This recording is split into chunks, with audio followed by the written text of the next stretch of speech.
Brace yourselves, Detroit. As the sun begins to set, two of Woodward Sports' brightest young stars will be taking the mic for a brand new show. Woodward Nights with Booner and Broder. The dog days in Detroit are over, and the boys are unleashed. Join in on the banter and hop on the bandwagon of the #1 night show on the internet. Tune in to the Woodward Sports YouTube channel every weeknight from 8 to 10 p.m. Woodward Nights with Booner and Broder.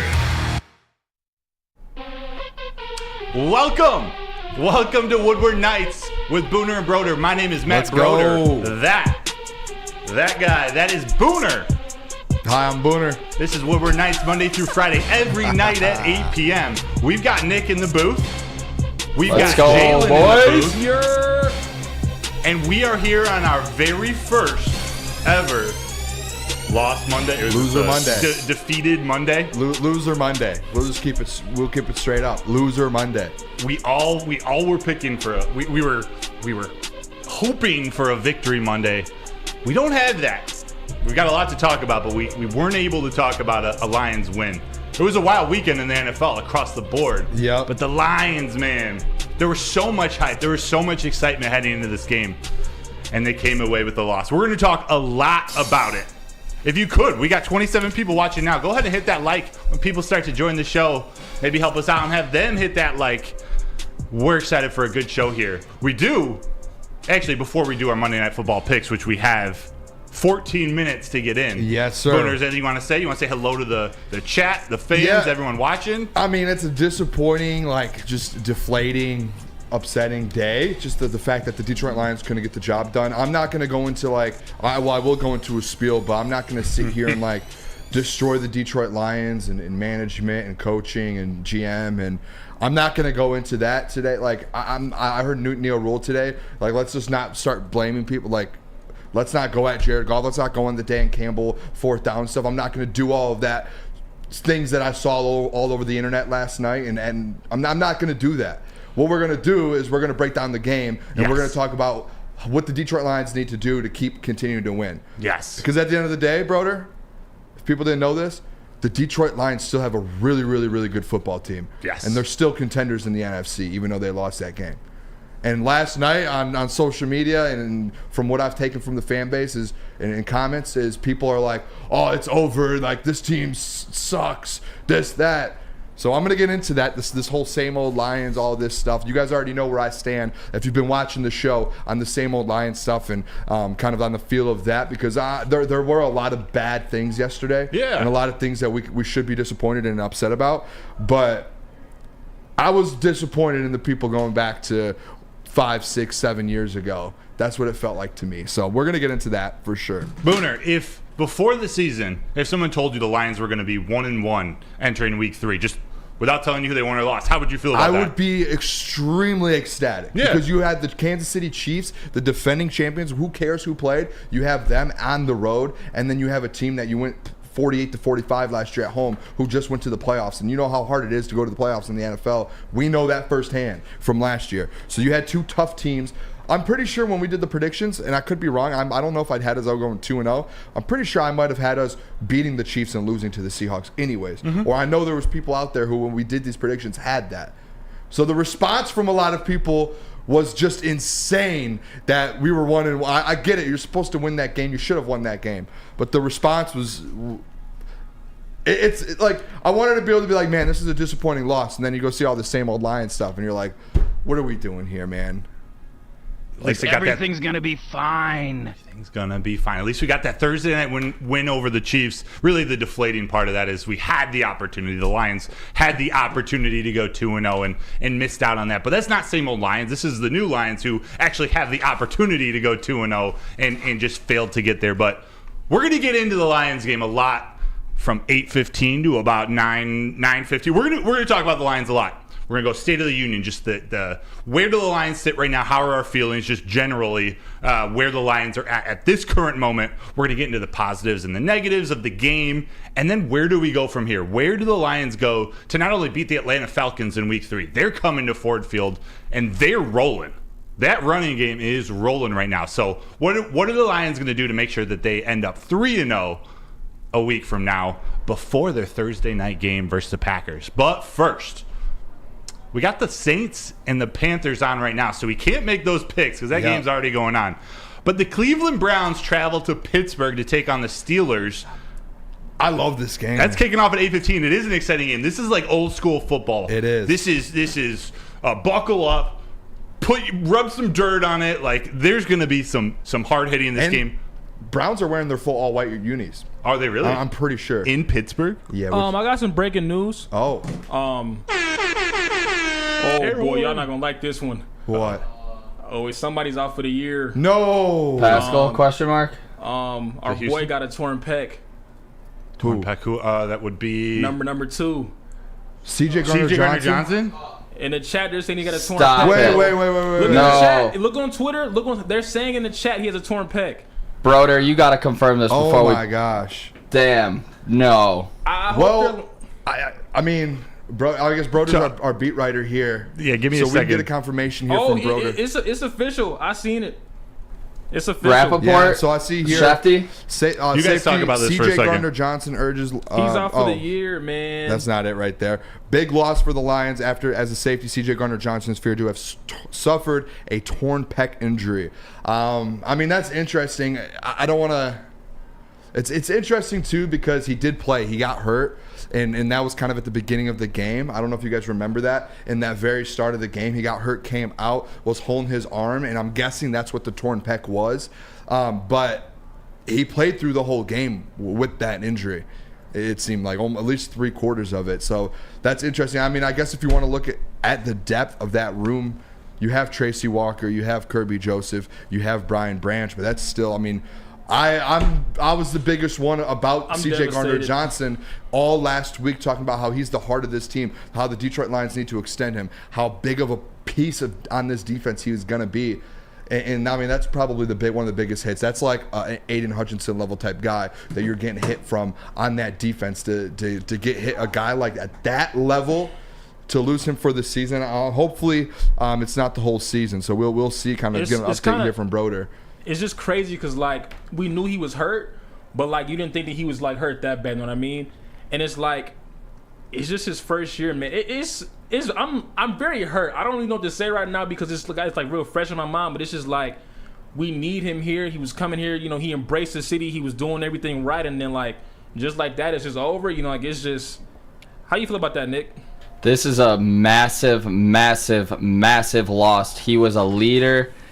This is if things could have get worse today, they just got worse. You know, on this Monday, we're gonna have to wait 7 more days to get a victory Monday, and then we got CJ Gardner-Johnson out for the year news. This is brutal. So, Broder, first reaction. I mean, I know I see Ian Rappaport put it out, so that's pretty official. Obviously, we don't have details or anything. What are your first reactions on that? Yeah, so there's nothing official from the Lions yet. Everything per Ian Rappaport and all the other tweets and news outlets out there say he's feared to have a torn pec, which doesn't sound good. And we can assume that it's torn, but we could also assume that, you know, maybe he just misses a couple of weeks. We'll see. But if he were to miss the rest of the season, if he were to miss an extended amount of time, that's arguably, other than Jared Goff, maybe Amon-Ra St. Brown, possibly the biggest injury that the Lions could suffer, especially this early in the season. For everything we talked about in Friday's show, really throughout this whole offseason, of the kind of difference maker that CJ Gardner-Johnson can be, not just on the field, but emotionally on the field and off the field in the locker room. You just wonder on a 1-year contract what this does. What this does to the team morale, what this does to CJ Gardner-Johnson, his energy in the locker room. It's going to be interesting to see. I guess you can pray that it's not a torn pec, but it's not. I mean, the fact I don't know if it helps at all the fact that he did play the whole game with that. Because I'm pretty sure you were at the game. I'm pretty sure that was the first quarter. Yeah, it was early where he came out and he had something happen to him, but. The first initial thing I think of is one that, like I said, that's an Aiden Hutchinson level guy. Mm-hmm. That is your premier defensive players. You built this defense to have a guy like that back there. They signed him for a reason, to have that leadership, to have a guy with energy, and a guy that you can rely on back there. And to lose him, that is a huge hit for the Detroit Lions if that is true. And the only thing on this is Brad Holmes did do his job, and he got depth in that room. He drafted Brian Branch. We already know what Brian Branch is here on this show. we've got Kirby Joseph, where we saw what he could do last year, and Tracy Walker, who was a huge piece 2 years ago for this Lions defense. So he's going to be able to step up and do more. But that is the biggest hit. For a second, I thought you were going to say Aiden Hutchinson because he was holding his shoulder and went out. But even then, C.J. Gardner-Johnson to me is just as big of a hit. Yeah, anybody would have been a bad answer. Anybody would have been a bad answer, man. Like it's just tough because Hutch got hurt, Kirby got hurt, CJ got hurt. We had a lot of injuries week 1. Yes. I mean week 2. I'm sorry, but it's just this is bad. Dude. It's bad too, but let's look at like a little bit here with that. Like I keep saying, this secondary and this depth. This is the secondary now that we had last year, correct? Yeah. Well, yes. There is the benefit that Emmanuel Mosley is coming back. He's coming back, but it's basically that same secondary when you went 8-2. True. So I mean, plus Cam Sutton. Yes. Tracy Walker was out too, and Brian Branch and Tracy Walker was out. So it's a huge hit. But you have those guys that were 8-2 last year to end the season. You have got Brian Branch. He's already stepped up. Time to be that like a rookie being thrown into the fire. He's already been thrown into it. It's time for him to really be in it. And he's going to be a huge piece of this defense now in that secondary. Yeah, and you hope Tracy Walker is now fully healthy, can come really step in and play one of those safety positions. It's just such a huge loss. Yeah. You think they might be able to make up no one can make up the talent of C.J. Gardner-Johnson. I don't believe in what he brings onto the field. But maybe with this depth, you can at least hold the defense over for a little bit. But you really can't make up for the emotional energy that he brings. Let's let this simmer for a second. Let me tell you talking guys about real some quick. of the other injuries. So go ahead, Booner. For news like this and different things, for all of your inside scoop for the Detroit Lions, it is a Woodward and Main show featuring Gabrielle D. Phillips, Matt Broder here, and Detroit legend Terry Foster. Episodes will be 2 times a week from Tuesdays 7 to 8 a.m., which is tomorrow, I believe they will be alive. Oh, yeah. And Sundays from 8 to 9 a.m. They had a great show this Sunday before the Detroit Lions game, so make sure you guys tune into the Woodward Sports Network for those 3 there. Tomorrow morning, 7 to 8 a.m. Make sure you guys tune in. Probably be talking about the C.J. Gardner. I'm to be honest, Broder, I'm absolutely shook right now. I'm speechless. That was like nothing. I didn't even expect that coming after the game. I did not think for a second that what he had that injury was something serious. The fact that he played for 3 more quarters. Yeah. Didn't even cross my mind. It felt like players were dropping like flies early in that game. C.J. Gardner-Johnson goes down with a shoulder injury. Kirby Joseph, I think, had a hip injury or ribs. It's like everybody was falling down. But real quick, let's let that simmer for about 3 minutes. We got 2 minutes till that Steelers-Browns game starts going on. So try to muster up the mental fortitude to make a pick here. Cleveland heads to Pittsburgh. Booner, I'm going to go to you first. You think Cleveland can go start 2-0 against the Steelers? Do you think the Steelers look as bad as they did against the 49ers? To be honest, no. I think it's a bounce back game for the Steelers. I don't think that. I mean, I've been very vocal that I don't think the Steelers team and Kenny Pickett are that bad, and I trust Mike Tomlin to the day I die, especially at home. I already put a bet in for the Steelers plus 2.5 earlier. I also do have a Nick Chubb anytime touchdown in that game, and I also sprinkle a little bit of. I think Najee might get one. Najee might get a touchdown. They need to today. feed the rock. They need to feed Najee that rock. He needs to get at least 15 touches, 15 rushes. They got to. Nick. Take the over on Nick Chubb rushing Yeah, yard so total. well, man. It's going to cash every game, and I am going with the Brownies on the road. They get to 2-0. Wow. I don't trust the Steelers this year to be an elite team, so defending home field won't be the same as it is in the past. I like the Browns to go out on the road, get this win. In the Steel City. Jalen. Browns travel to Pittsburgh. Man, I love Mike Tomlin, man. I do. But I'm with Nick Chubb. Anytime touchdown today, man, Cleveland Brown, Jim Brown, paper bag, I don't care what it is. We're going to go with the Browns today. Let's see. I like 21-14, 24-21, something like that. Wow. Guys, I'm right now. I'm just like I don't know what to do with my life right now. Well, I'm going to pick the Steelers, and Nick's going to tell the people about Academy Award. And then we're going to come back, and we're going to dive a little deeper into this horrible breaking news. But, Nick, Can you tell them about Academy of Warren? At Academy of Warren, brand new state-of-the-art Sports Dome field house that has a regulation basketball court, volleyball court, and soccer field. Also can be used for 7-on-7 football. With grades K through 8 that features AM and PM latchkey, small classroom sizes, Learning Street, futuristic media center, free breakfast and lunch, Houghton Mifflin curriculum, academic games, and K through 8 athletics. Now accepting new enrollment. Go to academyofwarren.net. Woodward Sports' own Tom Mazaway and Sam Stick Day will be hosting our Lions postgame show after every Lions game all season long. Tune into the Woodward Sports YouTube channel for his hot-off-the-press takes, game analysis, and Kool-Aid sipping celebrations. You won't want to miss it. Join Maz, Stick, and special guests each week immediately following every Lions game, exclusively on the WSN YouTube channel. It's the Randy Wise Celebrity Golf Tour. You're a good coach, Tim. Oh, great shot. Some of the biggest names in Michigan sports, and some, well, not so much. Oh, yeah, baby. Oh, yeah, baby. Oh, shit. Go in. Watch episodes at woodwardsports.com.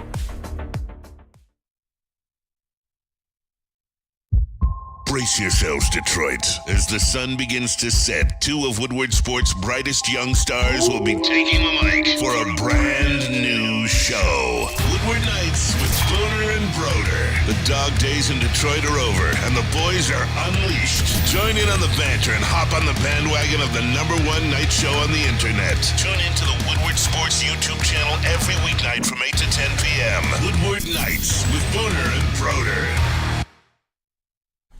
Calling all landscapers, how would you like to landscape like a legend? Register for your chance for 4-time Stanley Cup winner Darren McCarty to work your crew for a day. That is right. Darren McCarty on your zero-turn, weed whipping, and edging for your favorite clients. Sign up today at OutdoorEquipCo.com. Again, that is OutdoorEquipCo.com. Woo! Welcome back to Woodward Nights with Booner and Broder. My name is Matt Broder, and that is Booner. And we're back. We just got some horrible news. Don't hit the like for the horrible news. Hit the like for the stream. Even though we got to talk about this. But thank you so much for joining in on this. This news just broke. Monday Night Football starting. I guarantee this is all anybody's talking about. I mean, off camera, Booner and I are like, we're just shook right now. There's so much excitement. There's so much hype. And I keep going back. I don't want to put this on Maz. I just keep going back to the statement when C.J. Gardner-Johnson went down on the first day of training camp with what people feared to be a serious knee injury. Fortunately, only turned out to be a day-to-day injury. Now here we are, first home game. He gets hurt. We believe it's early. It was early in the first quarter and manages to stay in the entire game. This is a name I just didn't expect when Jalen just teased that. But C.J. Gardner-Johnson. We signed him from Philadelphia on a 1-year deal. He leads the NFL in interceptions last season, playing only 12 games. And he comes in and he's already proved to be the heart and soul of this defense. yes. And now we get this news after the Seattle game that C.J. Gardner-Johnson is feared to have a torn pectoral muscle and is going to be out for the season. Not just a couple of weeks, the season. And to pile this on top of the other injuries that the Lions experienced, this is a big blow. I mean, there's no ifs, ands, or buts about it. This is a big blow to this defense. And now the pressure's on. The pressure's on the other players to step up and Aaron Glenn to figure out how to now re-scheme this defense with Brian Branch, with Tracy Walker. Hopefully Emmanuel Mosley gets healthy ASAP and Cam Sutton keeps playing well. So, man, there were a lot of injuries yesterday, Sunday. This is by far the biggest one. It is huge, and this is a player that was the heart of your defense. I said it last week. I mean, when the blue ski mask stuff was coming out, we talked about it on this show a ton. He is the heart of this defense and part of this Detroit Lions team in general. And he's embraced the city. He's made an impact. 2 weeks into the season here for the Detroit Lions. He is a huge piece. We talked about him on these shows and all of the shows being a potential all-pro player, Pro Bowler, just in one of the best safeties in the league on this defense, and having a chance to have a guy like that. on this team and to elevate that defense when you already have pieces like Tracy Walker and Kirby and Brian Branch. It just makes you that much better. But losing a guy like that, I see a lot of people in the chat, like some people like, oh, the season's over. Oh, like same old Lions because we have an injury. I don't even look at it like that. Brad Holmes has done such a good job at building this roster and adding depth to the defense to where a guy goes down, and we've talked about this ad nauseum, and Brad Holmes has, Dan Campbell has, everyone has, about how they've built depth on this team, and that was one thing that they focused on. So you still have 3 elite safeties and guys who can be huge playmakers in that secondary there. That it's just, you just don't have that depth anymore.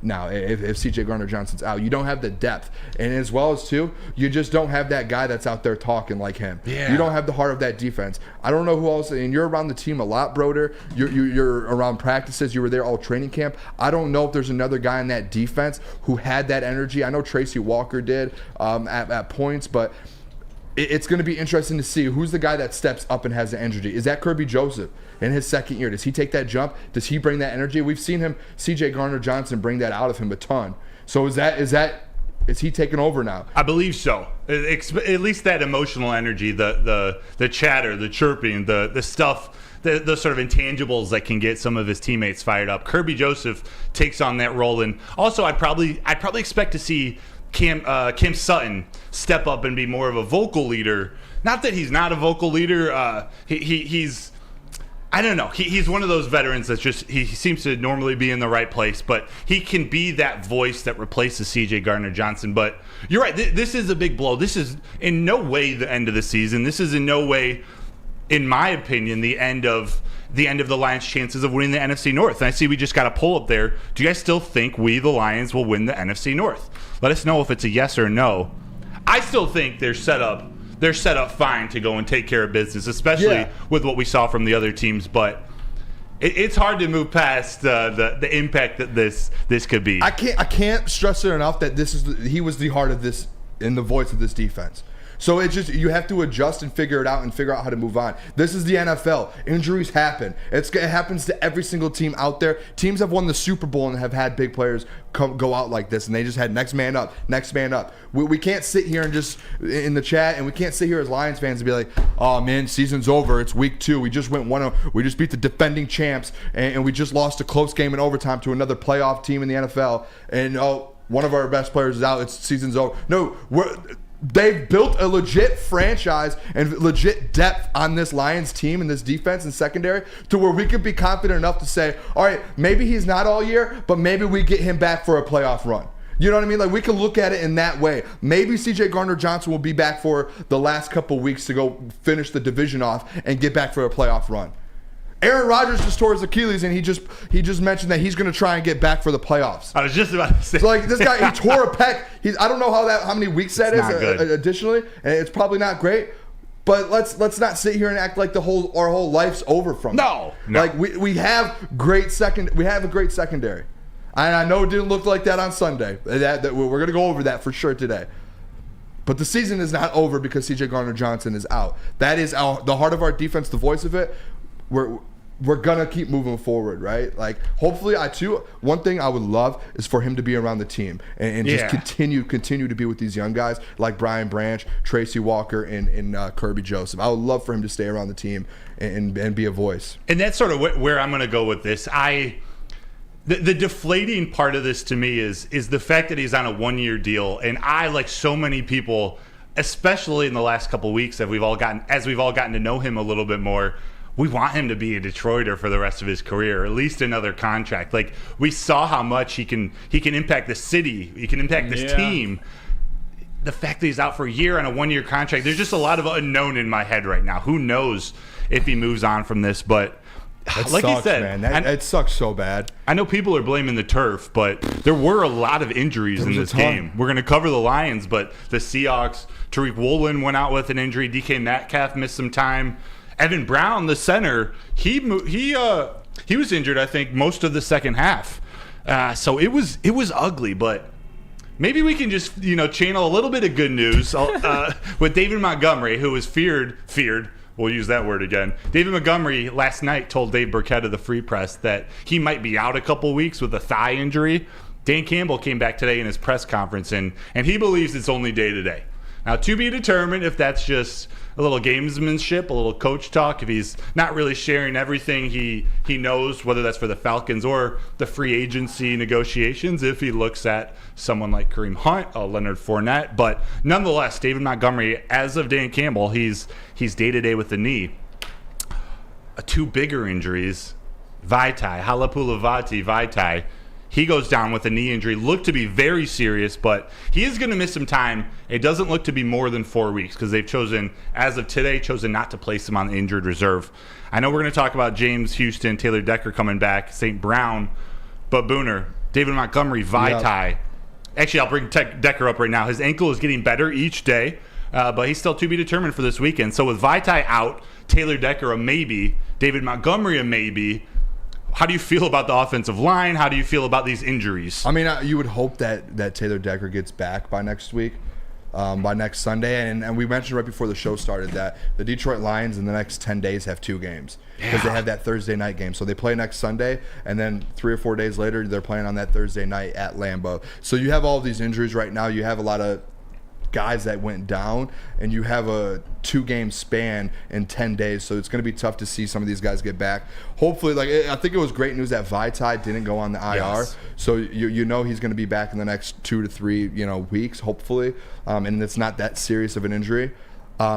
Taylor Decker, though, hopefully you would hope he gets back next Sunday. We saw how important he was to that offensive line, just not having him. That pick 6, if anyone watched that and you went back and rewatched the game, I didn't notice it at first, but when I rewatched the game, Matt Nelson just lets a guy right by him. Jared Goff has no time at all, gets blown up, and it just the pass could not. That was why if you watch the ball, there was no just a wobbly ball, and it was behind him, and it was Jared Goff couldn't get the throw off because he got hit. So you need this offensive line has to get back, get healthy. Hopefully Taylor Decker is that guy that gets back. Vaitai, obviously a couple of weeks, but maybe you can get Glasgow in there. Yeah, if Taylor Decker's back, there's not much to be truly worried about the offensive line, except its depth. They went out and got Graham Glasgow literally for this specific situation. Yes. This or Frank Ragnow. They're worried about the injuries to some of these offensive linemen. So if Taylor Decker's back, you can move Penei Sewell back to right tackle. You got Graham Glasgow filling in at right guard. Frank Ragnow, Jonah Jackson, then Taylor Decker. And that's an offensive line that's still top 5 in the NFL. It is, and the David Montgomery one does kind of hurt a little bit. Hurts a lot. Because we all saw the impact that he makes for this offense. Like, he is a huge piece of weapon on this offense. And I think he averaged like over 4 yards per carry this last game. Every single time we needed a first down and kind of move the chains, he was that guy that was able to help us kind of get push there. That mentality that he brings to that backfield and behind the offense. He's tough, man. We saw it a ton this last game. If people question him the first game, I know Flannel Sam mentioned something about the 3 yards per carry that game. If anyone questioned him, you saw versus the Seahawks here that he is like that. He is a huge piece. So that depth at running back as well. We saw him with Craig Reynolds. That was a huge. And we're going to get into the game more in the next couple segments, but that was a pretty big disappointment to where David Montgomery goes down and your run game kind of shuts down, and that was kind of what was holding you in that game and kind of giving you that edge. The other serious injury that happened was James Houston, who's out 6 to 8 weeks with a broken fibula.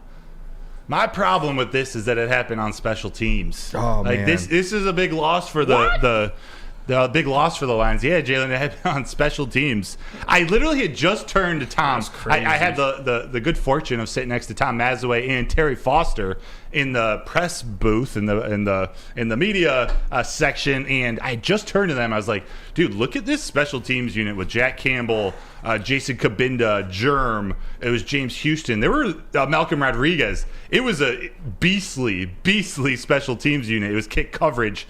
And I was literally watching James Houston on my binoculars because we're way up high, and I saw him just absolutely get destroyed.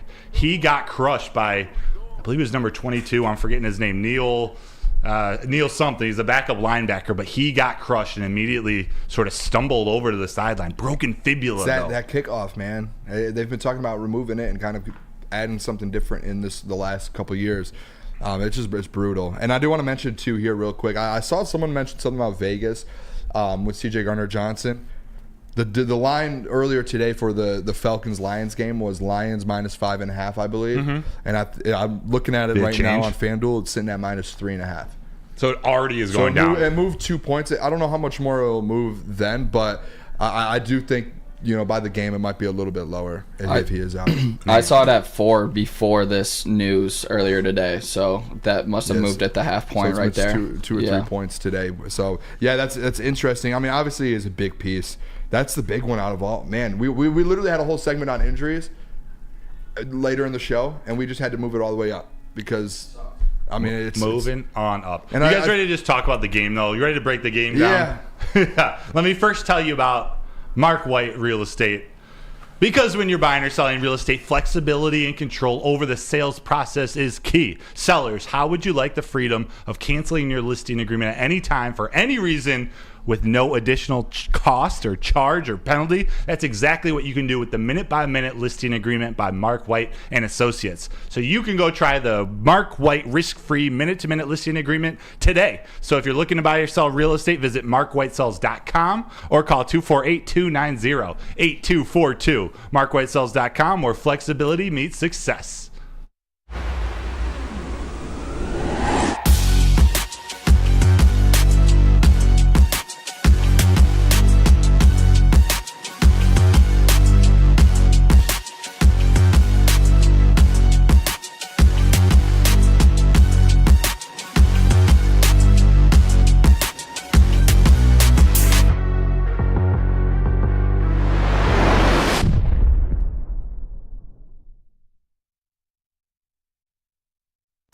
Now, coming to Woodward Sports, Woodward and Main Street, the Woodward Sports Network Detroit Lions show. Let's go! Catch Gabrielle D. Phillips, Matt Broder, and Terry Foster for all the latest news on your Detroit Lions every week. Only on the Woodward Sports Network YouTube channel and woodwardsports.com. At work and at home, we're there with smarter security solutions. Featuring complete automation with customized alerts and more. For over 90 years, we've been the company that's been counted on to protect what matters most, all with personalized service and care. Right now, for a limited time, receive a free video device plus free installation with a new home system. Guardian Alarm. We protect Michigan. Just in time for football, Glorious Cannabis is dropping a new ice water bubble hash infused pre-roll called Honolulu Blue. It smells so good, like the whiff of the first playoff win in 31 years. It's a gassy, aggressive strain named in the honor of Detroit football. If you haven't had one of these ice water pre-rolls, you are missing out. So smooth. Find them at Dispo Dispensary for 25% off. Use code Woodward Glorious. Find it at www.gloriouscanna.com. Word glorious. Let's go. Welcome back. This is Woodward Nights with Booner and Broder. That's Booner. I'm Broder. Booner. We got Nick in the sound booth. We got Jalen in the TD booth. We just broke some CJ Gardner-Johnson news, some injuries. It was a tough weekend. It's now a tough 2 days, tough 48 hours for the Lions. Man. But we got to, even though it was a loss, we got to at least channel some positivity. Although Booner, there have been so many fans out there, some at this network, some out of the network, on the streets after the game, on Twitter, all over social, everywhere. Maybe we even see it in the chat a little bit, but SOL, same old Lions. It seems like this phrase is sort of, it's floating to the top right now. It's lingering. Man. It's lingering. It seemed to be gone, but maybe it was just hiding. Do you think, Booner, the SOL is back, and or what do you have to say to those who believe that? I'm not in that boat. SOL is gone, but Booner, I know you have some pretty big thoughts about this. And this is the thing too, is we did the stream and Anson and Stick came in and Anson was about, the SOL, the same old Lions watching the game when we're down 10 and they come back and go to overtime. And this is the problem I had last night looking at all of the tweets and comments about the loss of the Seahawks. It felt like it was back in the day when the Lions would win a couple games and then lose. We're the same old Lions. All of that to me is just dumb. And I get here, everyone's in here talking about the injury, SOL. Listen, this is a whole, and I can't preach this enough. This is a whole different regime. We are literally in week 2 of the NFL. We're in week 2. We just lost one football game. We weren't going to go 17-0. We weren't going to win every game and go to the Super Bowl and win every game and win whatever it is, 21-0. That was never going to happen. It never was. That's unreal. This is the NFL. You played a playoff team that just went to the playoffs and knocked you out last year. I get the hype, kind of about how we wanted to win that game. We were expected to win that game. I get it. But let's not go back to the same old Lions fans to where we're going to sit up here and we're going to talk about, oh man, let's fire Dan Campbell. Let's talk about what Brad Holmes messed up in the draft. Wow. Obviously, we could talk about Aaron Glenn and how his defense needs to be better. Yes. Well, let's not talk about firing him after week 2. Let's not talk about Dan Campbell, we can have these conversations. Yes, I completely we are going to have this conversation. I have a whole page here of negative comments about the Detroit Lions, but the SOL talk, all of that needs to go out the window because we're still favored to win the NFC North. We still have a really, really good football team. Even if CJ Gardner-Johnson is out, you still have a really good football team that's going to be a favorite to win the NFC North. It's one football game. I don't want to hear any slander about Jared Goff, Brad Holmes. We could talk about the Jalen Carters. I told Easy that last night and we sat down and talked about it. We could talk about Jalen Carter. Yes, that's fine. But Brad Holmes had 3 great drafts and we lost one football game and people are going to be on Twitter talking about, whoa, what Brad Holmes made bad decisions. He's a terrible GM in the comments. What are we doing here? This is the NFL. Let's turn into a real organization here. Let's make that turn here because the ownership's doing it. We all need to do it. And we need to look positive on the. You know what I mean? We need to look positive on this team. We can go and beat the Falcons next. We're still favored to win the game. We're 3.5 point favorites without CJ Gardner-Johnson. Tell him, Booner. And that's a 2-0 team. I'm tired of it. Let him cook. Thank you. You gotta have some faith, some loyalty. It's running rampant actually in our chat right now. SOL, the Lions are dead. That's fine, but it needs to get over with. Because if all of you fans want to have a competent franchise and be one of those teams and take that next step to be like one of these teams playing in the playoffs, you have to make that step as a fan base as well, and you have to go in confident each week. Now, if they lose 6 straight games, let's have that conversation. But when we're 1-1 and I'm on Twitter and people are in my comments and people are in Woodward, you know what I mean? We can't, come on, what are we doing here? We're 1-1. We have a great football team still. What are we doing? Booner, before we go take a call, because someone is actually on the line wanting to talk, can you just tell the people about the Lions post-game show? Yes, we'll be watching them get that dub against Atlanta next week. So I'm sweating up here now. It's hot. All right, Woodward Sports. Tom Mazaway will be hosting our Lions post-game show after every Lions game all season long. Tune in to the Woodward Sports YouTube channel for hot off the press takes, game analysis, and Kool-Aid sipping celebrations. You will not want to miss it. Stick will be involved there. You see him up there. That will be directly following every single Detroit Lions game right after our streams on the Woodward Sports YouTube channel. Awesome. Thank you. If everyone could hit that like, we'd really appreciate it. But we have someone on the line. Nick, can you tell us who it is? And if you know where he's from, let us know. If not, I'll ask. Yeah, we got Jonah. I'm not sure where Jonah's from, but Jonah, you're live on air. Hey, Jonah, can you hear us?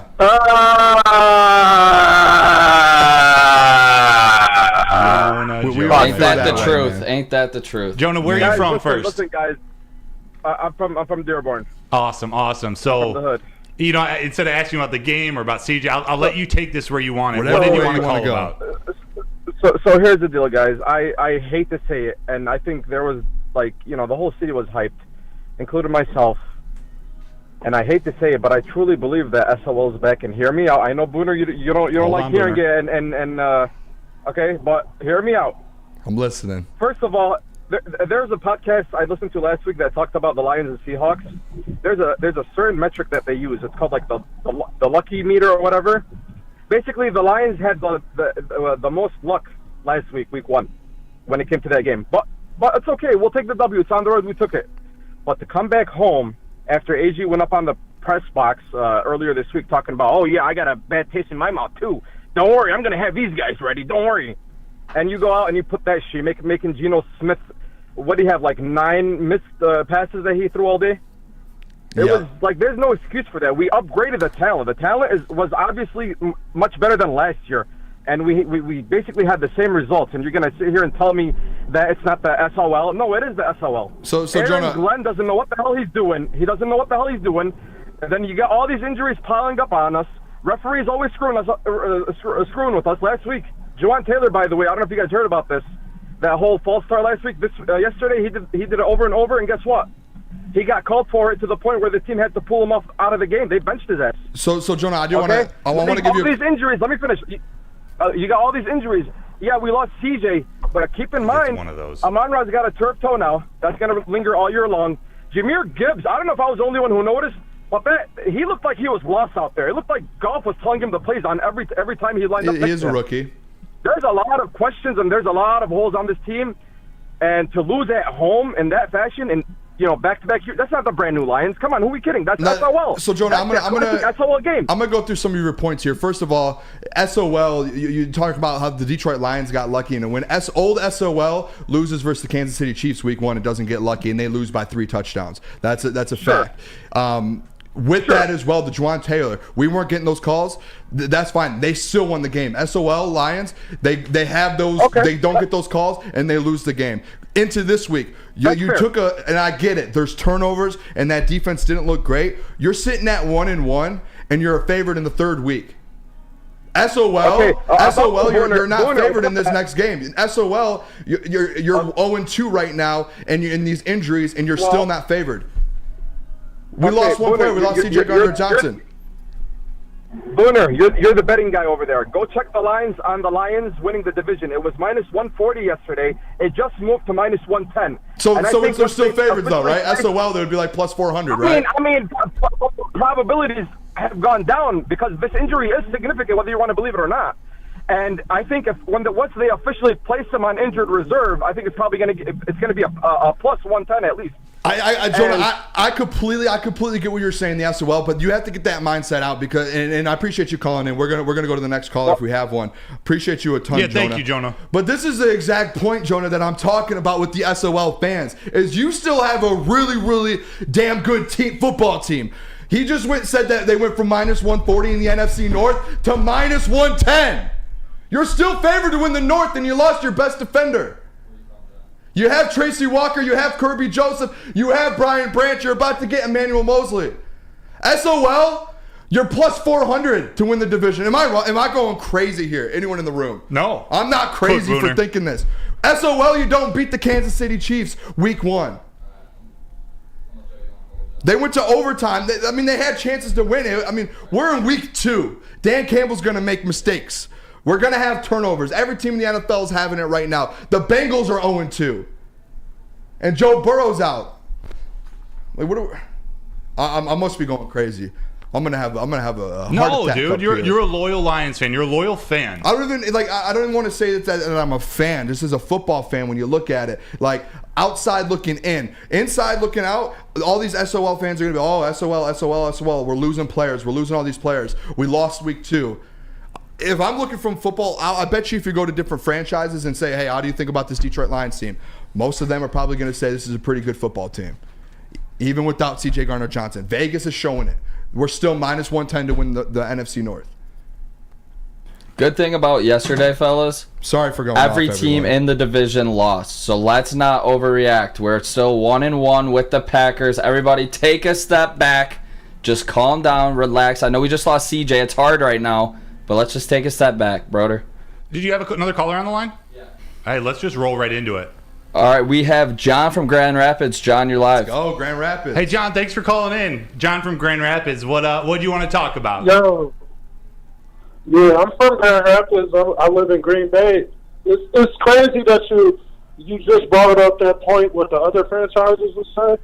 Green Bay fans up here know we're a good team. It's most love of the 10 years I've learned to. I'm finally not the Lions fan that, hey, we're going to win it next year. You know what I'm saying? I missed that, that last sentence. I can hear you decently. Can you just rephrase that last sentence real quick? I said I'm finally not that Lions fan that they say, hey, we're going to win it next year.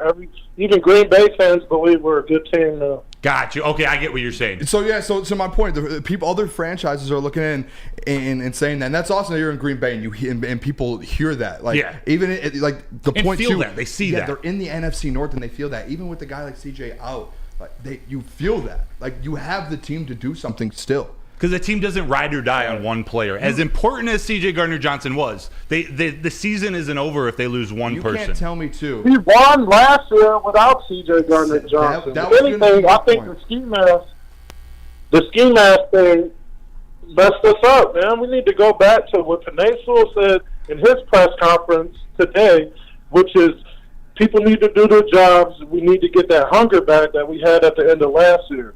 Yep. And that's the thing. Great point, too, there, because we didn't have C.J. Gardner-Johnson after that 8-2 with that 8-2 stretch. Yeah. We were going into the offseason. We weren't expecting to have C.J. Gardner-Johnson.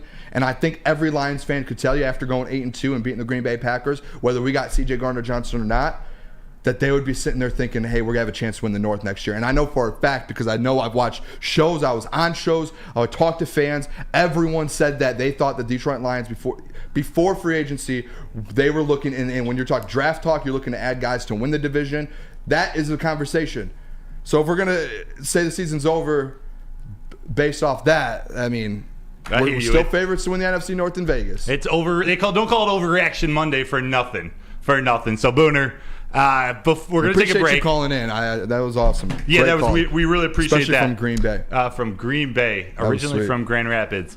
Come on back. We're going to keep the Lions conversation going. We might take some more calls. We're going to get more into the positives and negatives of the game. But Yes. Booner, one of the things the Lions couldn't do last night was keep the Seahawks. Guardian alarm, baby. Yes, yeah. Yeah, Broder, shout out. Customized solutions from real experts. Our professional technicians take the time to recommend security and automation solutions specific to your needs. 24/7 professional monitoring. You can call us anytime, day or night, and know that Guardian Alarm team members will stay on the phone as long as needed. Technology backed by people. Your safety and security deserves technology that's proven to work and people who are proven to care. Make sure you call 1-800-STAY-OUT. Come to any Lady Jane's Haircuts for Men for an award-winning haircut experience from one of our talented stylists and register for a once-in-a-lifetime opportunity to win an all-expenses-paid suite for the 2024 NCAA tournament for you and 5 of your best buds. That's right, college basketball's most elite event. You and your 5 best friends just get to any Lady Jane's today for an award-winning haircut experience and automatically register to win the trip of your dreams. Lady Jane's Haircuts for Men, open 7 days a week. Walk in anytime. Lady Jane's, it's wicked awesome. Join Woodward Sports' own Jeff Iafrate along with special WSN guests for the most anticipated Lions season in decades. Filled with different surprises and expert analysis. You're not going to want to miss out. Go to our Woodward Sports YouTube channel on Sundays and tune in live from 9:30 to 11:30 a.m. The sports marketing agency would not be who we are without great community partners like Higuera Health and Carol Zaniga. It's an awesome opportunity to partner with your organization. Higuera Health is a comprehensive behavioral health organization. We serve children through older adults with mental health, substance use, and developmental disabilities across Western Wayne counties, and really excited to now be in downriver communities as well. Give us a call at 734-458-4601. For over 60 years, Fairway Packing Company has provided Michigan's finest restaurants, hotels, and casinos with prime beef, Wagyu beef, and dry-aged beef. You can experience the Fairway difference for yourself today. Just go ahead and visit the steak shop in Grosse Pointe Woods. They got grab-and-go steaks, or you can order online at fairwaypacking.com. Welcome back, everybody. This is Woodward Nights with Booner and Broder. On the Woodward Sports Network, we are joined by Nick in the sound booth, Jalen in the TD booth. Yeah. We got Monday Night Football on the screen. The Browns are losing 3-7 to the Steelers. They're making I missed that first touchdown. Who scored it for Pittsburgh? I think it was pick six. Pick six. Deshaun Watson pick 6. Deshaun I need a Nick Chubb touchdown tonight, boys. I called it on the show. I'm kind of scared. I need that. I need a Nick Chubb touchdown. Right on cue. Highest yards per rush. Running backs with 500-plus rushes in the Super Bowl. Jackson. That's a pretty good. Jamal Charles, That's a pretty good group to be in. What a list to be on. Thank you so much for everyone who's here. If you could, just for us, hit that like. Coach Walk, what's up, dude? Auteur, Peaceful Tim, Tyler, Shane D. We appreciate all you guys. Jack Harrington. Thank you so much for being here. Yes, sir. Appreciate everyone. We were just talking injuries. We were getting past that SOL narrative. Why did the Lions really lose the game yesterday? To me, it was because of turnovers and penalties. Yeah. Like that's why they lost. There were other things that happened in the game, but the real key, decisions factored into it. The coaching decisions factored in, both on offense and defense. It's not just AG, it's Dan Campbell and Ben Johnson. I think there are all things that they can improve on. But what you can't have happen against good teams, especially good teams that come home, that come to your home with all that hype, you can't have penalties and you can't have turnovers. And they had crucial ones all game long. Several times when the Lions were driving and it seemed like they were gaining momentum, a penalty, a turnover, a fumble by David Montgomery, a pick six by the man who doesn't throw interceptions. He was inching closer to the streak of interceptionless football, and he throws a pick six. And to me, I know we've been talking about C.J. Gardner-Johnson's injury, and I would never ask him to change the way he plays, so I don't know how I feel about this, but that penalty he got early in the game where the Seahawks were driving, I think Kenneth Walker was a third down. He managed to stuff Kenneth Walker behind the line of scrimmage and got up just with his energy. He wasn't doing anything. Extra push. Yeah, wasn't doing anything dirty, or I don't even think he was thinking. He just got up from the tackle and pushed him, and it was a penalty. It was, and that one hurt. That one hurt early. We had a chance to really stop a high-powered offense early on, and it didn't happen. Booner, how do you feel about either the penalties or turnovers, or are there other areas that you noticed, whether it was the lack of pass rush or certain calls? Where do you think the Lions really failed the most in this game, or the most negative, I should say? I have like, when I said earlier that I have like 15 things written down of why we lost and negative things that need to get fixed before next week.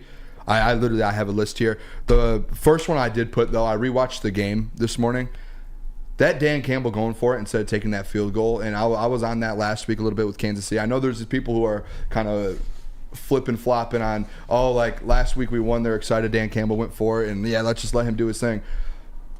I've always kind of been in that camp to where it's like you have some, like, I do like you going for it on fourth down, but when you have a chance to get 3 more points, I think it would have been like 10-7 or even 10-0. I can't remember where it was at in the game there.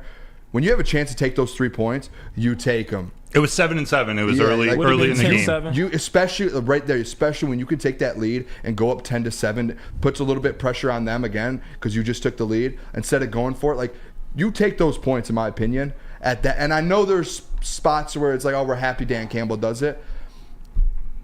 In that game, when you know last year you battled with them, you need as many points as you can get in this game. You take those points and you move on, because then you look at it at the end of the game, we go into overtime. That field goal on that last drive, instead of that being a field goal to tie it, that's a chance for a field goal to win the game. And the whole time I rewatched the game, that's all I could think about was, why did we just not take that field goal there? Why do you not just take the points? You're in the NFL. These games come down to one possession every single time. When you can get points in the NFL, you take points. You know what I mean? Like, I couldn't get over it watching the game. And yesterday I wasn't as mad about that. I was more mad about the defense not getting to stop in overtime. The defense constantly letting Geno Smith do whatever he wants. No pressure on the quarterback. Geno Smith literally did not get touched, it felt like, besides Alex Anzalone. The defensive line was terrible. The interior defensive line, I don't know if we have. I had a tweet. I don't know if that's one that we can show or not. I can't remember. Was that one that we could show? Which one was it, Boone? It was the interior defensive line through the first 2 weeks. I think it's definitely, if it's a tweet we can show, there's a video coming. Is this what with Levi and Aleem and all those guys? I got you, buddy. This is huge to me. This tweet is disgusting. This is insane. PFF grades out of 114 defensive tackles, number 94, Levi Onwuzurike, 45.6. 99, Aleem McNeil, 43.8. Benito Jones, 111 out of 114, 35.8. 0 pressures, 0 stops, 1 missed tackle. 0 pressures from Aleem McNeil, 0 stops, 2 missed tackles. 0 pressures for Levi, 0 defensive stops. So that right there, when you're playing a guy like Geno Smith, and we all talked about it, I bet you everyone in the chat talked about it going into this game, was your defensive line needs to stop and contain Geno Smith, and that was something that he had all day to throw. Yep. All day to throw. He could do whatever he wanted to. On top of that, I know the linebackers, and we're not going to put that one up, I don't think. Don't put that one up, Jalen. But the linebackers. Oh, yeah. What was that you were telling me earlier today, we got to brother? show him, man. It was pure hell. I don't think that's one that's one I don't think we can show that one. But it's basically, it was the linebacker crew of Anzalone, Derek Barnes, Malcolm Rodriguez, Jack Campbell, James Houston, and Charles Harris when those four were in pass protect, or when they were in coverage, the opposing receivers or tight ends were 14 of 14 against them for 169 yards and I believe 1 touchdown. Yeah. So when the entire linebacker, it wasn't one person, when the entire linebacker crew was in coverage, they absolutely got eaten alive. And it seemed like Geno Smith was doing that all day, not just to the linebacker crew, but to the entire secondary. And a lot of that has to do with that pressure up front. You talk about those defensive tackles not being able to get to the quarterback. My mind's pretty blown by those stats because they did a great job defending the run. They did a really great job, shutting down Kenneth Walker and Charbonnet. But how they finished that low, I mean, that's the area that we were confident the development was going to come. Yep. They didn't go and get anybody in free agency, but we thought Ali McNeil was going to be a staple. I don't know where we would want him in PFF, but be a consistent top 40, D tackle, if not better. DH95 in the chat said, Booner, there's this guy out of Georgia that looked real nice on our interior defensive line. I forgot his name, but the Lions might have a golden opportunity to draft him. I think that might have been a little bit of sarcasm towards us. I would agree with you. Wait, who was it? Actually, 2 guys out of Georgia. Jalen Carter. He was obviously. I think he was being sarcastic, but no, yeah, that's a fair comment. Then, like I said, I spoke with Easy last night about it, and we talked about it today as well. That's a piece you needed, and he was right there for you. Obviously, you're not going to get one of these other rookies, but now we're seeing the effects of it, and that's just something that it comes with it. You miss on guys in the draft. And you hit on, they hit on guys anyway. So it's a give and take, in my opinion. It's back-to-back years, and we passed on Jalen Carter this year, and then Jordan Davis last year. Jesus. Instead of, we took J-Mo, and we haven't really seen what J-Mo can do. Just imagine the big body Jordan Davis in that defense. I think J-Mo's going to be a great player for this team and for this offense. But when you think about where we are struggling, 2 of the biggest needs back-to-back years, 2 elite looking players, young players out of Georgia, we passed on both of them. I'm gonna hit this real quick. I'm sorry, Broder. No, go for it. Comment. Joe Guardry. I don't know. I'm sorry. Can we please call out Jerry Jacobs too? Always getting burned and getting a flag. How many times do we need to have to see the same cornerback story on the side? Jerry Jacobs was, and I'm sorry, was bad. He got cooked. DK Metcalf had anything he wanted. And I'm sorry, I know Jerry, he might watch it. I don't know. But you got cooked. And it cost us the game. And even when they switched him over to Tyler Lockett, like I said, I watched the game again today. The NFL Plus, I went and watched it. I just kept watching it back, rewinding. Jerry Jacobs got cooked by DK Metcalf. He didn't, he got anything he wanted, switched him to Tyler Lockett, gave up a touchdown on Tyler Lockett. It was never ending. Luckily, Emmanuel Mosley will be back. I don't know if it was a Jerry Jacobs' fault, and it was. And I even sent a play. To Jeff this morning to where Jerry Jacobs, they blitzed him. He had a straight shot on Geno Smith. All you have to do, I could have made the tackle. All you have to do is hit him and he falls. And he just slides by him, throws his body off him, and they get a 30-yard bomb to DK Metcalf. Even when he wasn't guarding DK Metcalf, he had a chance to break it up with Geno, and he couldn't do it. I think for Jerry, though, man, it's not a lot of guys that can guard DK. Let's be honest here. But, there was no one, I don't think we had anyone. But the thing is, every time you seen him, he was always open. I don't care if it was a slant, a post, everything that he did that game, he was open, and that goes for when you put him on Lockett. Lockett is 5 feet. He's a midget. He's small. Put a body on him. You're playing back. Why are you playing back on Tyler Lockett? And every time they made a great catch, or every time something happened and went wrong, who was in the area? Common denominator, Jerry freaking Jacobs, number 23. Every made time. Some, but Will Harris is Jerry Jacobs. I don't know which one's worse. Yeah, hopefully Emmanuel Mosley is back by Sunday. That's all I have, because I don't know what else you can do, because that was and to me it was just like, oh, what are we doing here? And then at the end of the day, how do you not make adjustments to figure that one out? Yeah, that's where I was going to go. From the jump, first quarter, he got burned 2 or 3 times by DK, and it killed us instantly. Missed a tackle in the first quarter. And it's not just about Jerry Jacobs. If you were an opposing quarterback, you find a target to go after and exploit a certain weakness. I'm not going to say Jerry Jacobs is a weakness, but if you're going to choose between him, Cam Sutton, Chauncey Gardner-Johnson, Brian Branch, Kirby Joseph, of course you're going to go Jerry Jacobs. And this is what happens when you play predominantly man coverage on defense and don't make any adjustments. Mm-hmm. When the Lions went to Arrowhead to play Kansas City, I know I wasn't the only one, but everyone was thinking that Aaron Glenn was going to be playing primarily man coverage like he loves to do, and then Patrick Mahomes was going to eat him alive. But they didn't do it. They broke most of AG's tendency, most of Coach Aaron Glenn's tendencies, and they actually played a lot of zone, and it factored into that win. And KC's wide receivers are nothing compared to Seattle. We knew that was going to be absolutely nothing. So in this game, with a better wide receiver crew coming to town, you went and played man coverage all game long. You went right back to it, and that left Jerry Jacobs on an island, and that's what he got exploited. And when you're in man coverage, every defensive back has their back to the ball. So when you're doing that, you're not getting pressure up the middle. Your edges, Aiden Hutchinson, Charles Harris, those guys are crashing too high up from the outside. Geno Smith has all of this space up the middle to scramble if he gets past that line of defense. So it all goes into it. Why weren't adjustments made? That's part of it too, and we could go at Jerry all we want, but at the end of the day too, you're not getting pressure on that defensive line. Wasn't getting pressure on the quarterback, so you're giving him all the how hard is it to cover a DK Metcalf man to man like that when Geno has all the time in the world to make a play? So we can go at Jerry Jacobs,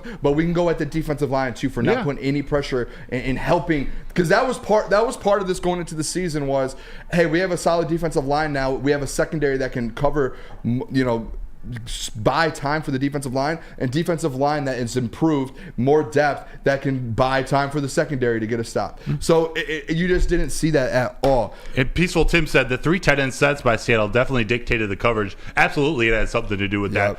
But those tight ends ended up eating us alive. Can I say one more thing too about a negative here in this game? Sure. Is these Dan Campbell fourth downs? We have the best punter in the NFL. We have the best punter in the NFL. Yes, facts. Why are we, when your defense is struggling, why are you trying to put them in positions where the Seattle Seahawks can only go 45 yards, 50 yards, 55 yards? When you know that and you see that after the first quarter, you should know instantly, hey, maybe we should punt and we should try and pin them inside the 10 with the best punter in the NFL, Jack Fox. Why aren't we using that towards our advantage? Yeah. Pin them inside, even if it's inside the 20, you're giving them 80 yards instead of 45. Yep. Give your defense a chance. And at that point, the defense was letting Seattle drive up and down the field. So if you're on your own 45 in a punt situation, you're just giving them the ball back right near the end zone. You're in Detroit territory, so it's almost a guaranteed 3 points. That's why your defense is. There's part of that too. You're struggling. I mean, you're backed up the whole game because you're going for it on fourth down and the turnovers.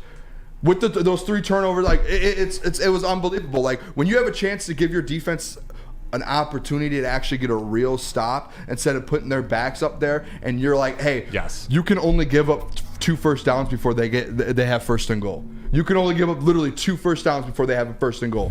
Instead, you pin them into the 10, and they can give up 7 first downs before they get first and goal.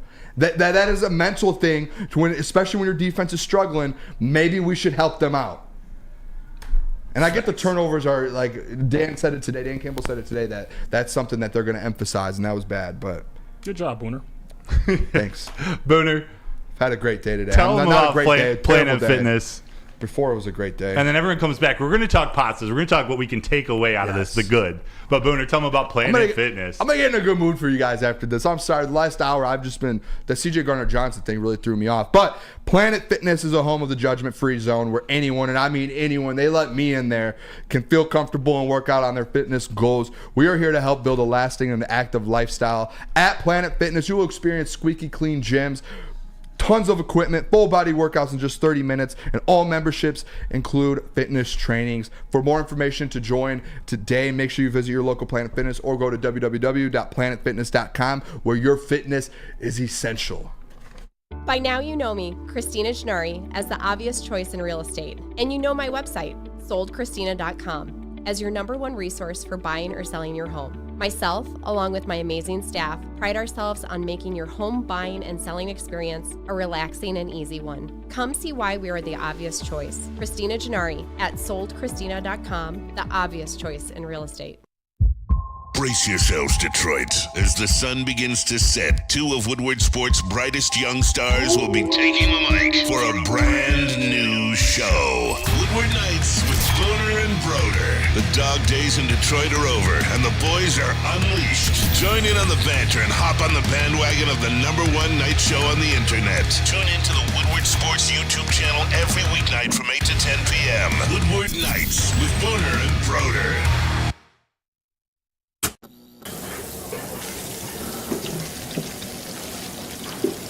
Burgers and chicken sandwiches are taking over at Big Boy. Try our new pretzel bacon cheeseburger. Turn up the heat with Bob's Hot Chicken Sandwich. Upgrade those regular fries with our chili cheese fries or loaded baked potato fries. Hit your sweet tooth with funnel cake fries or Reese's chocolate peanut butter thunder cake. Load up on all your favorites today at Big Boy. How would you like to see famous athletes like University of Michigan coach Jim Harbaugh, Darren McCarty, and University of Michigan great Braylon Edwards play golf with Average Joes?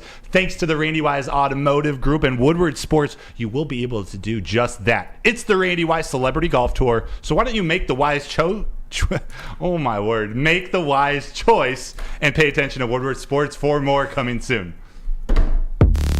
Welcome back to Woodward Nights. We're turning the vibe around a little bit. I know we've all got some bad news. We have coming off a loss. It's Loser Monday, as I call it, from the Detroit Lions yesterday. But we're going to kind of turn the vibes around a little bit. I want to chat. Let's just take the next 30 minutes and let's just talk about some next 15 minutes. Let's talk about some positives from the Detroit Lions. Look at this game, say, hey, what could we take out of this game? I think there was a few things that were positive. I know we lost the game. There was negatives. We lost in overtime. Dan Campbell, Detroit, or the defensive line. There was a lot to it.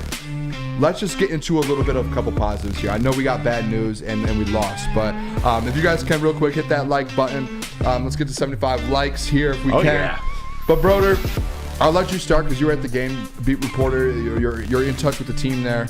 Let's hear at least one positive thing. I have a couple. I want to hear one from you here. My positive to take away from this is that this is the second week in a row the Detroit Lions have looked good against the run. They've actually shut down. Well, maybe it won't go as far as to say shut down, but look, we're definitely they shut down the running game. The Kansas City Chiefs' leading rusher was Patrick Mahomes, and yesterday, Kenneth Walker. To me, he's a top 3, maybe top 5 running back in the league. And you held that entire running back group, including Zach Charbonnet, to I believe it was 80-ish yards, 83 yards maybe on 25 carries. So, for all the struggles that they did in coverage, the wide receivers that they let open, even the tight ends, all 3 of those tight ends had a day versus the Lions. But that front unit, that front 7, they shut down that running game.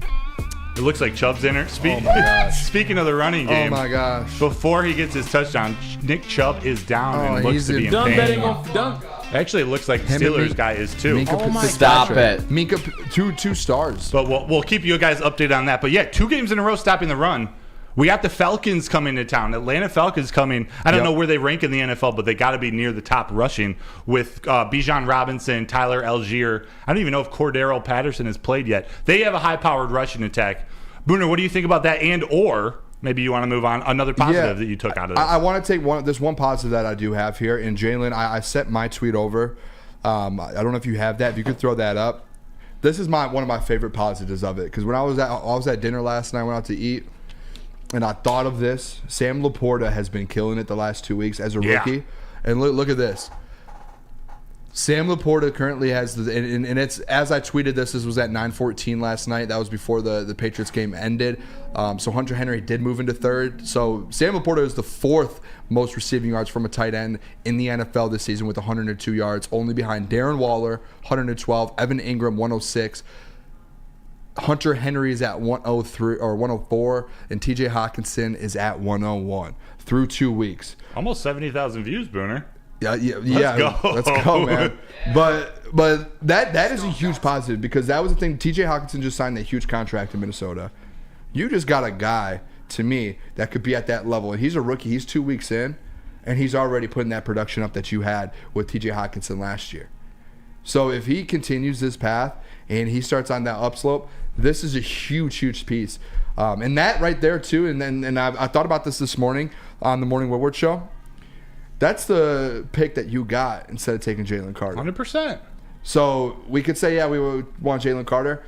You got an elite tight end that could be an all-pro tight end in the next few years. You do. And actually, Dan Campbell had some words. So, Nick, there's going to be a video coming. Jalen, if you could play the Dan Campbell, Sam Laporta video from his press conference today, he had some kind words to say about his rookie tight end from Iowa. I gotcha.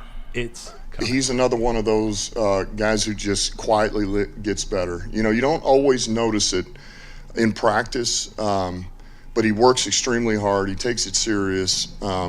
And I think there's a lot of it that, man, when he's out there on game day, there's a lot less stress for him than he is when he's out there with the coaches. He's getting coached up pretty hard, and I think it for him. And the other thing is, I know this because he's shown it after 2 weeks, and he did it again yesterday. He is critical moments. He is highly competitive. Like, that's a guy you can just tell. And he is not going to cower from that, those moments. He's a guy who wants to make a play. He wants to make a block. He wants to, and that, man, you can win with those guys. Now, he's still a rookie. He's got to be better in the run game. But he is showing up. What you're seeing is true. In everything Dan Campbell just said there, I mean, I think love it. It gives you the confidence with a guy like that. And I did have a comment here. I might have lost it already, actually. I hope I didn't. I might have. I can't remember who said it. Oh, no. I'll find I think it was Steve Lehman. Yeah, it was Steve. Mentioned, he said he needs to block better, which you can say there's a little argument of that because obviously the fumble, he missed his block, gets through, and forces a fumble on David Montgomery. But at the same time, look at last week. What did he do? Game-winning touchdown for David Montgomery. Who was the lead blocker? Sam Laporta. So he can block. We know he can. He's a rookie. He's still getting into things. He makes big blocks. If you go rewatch the game, throughout the whole game, he's making big blocks.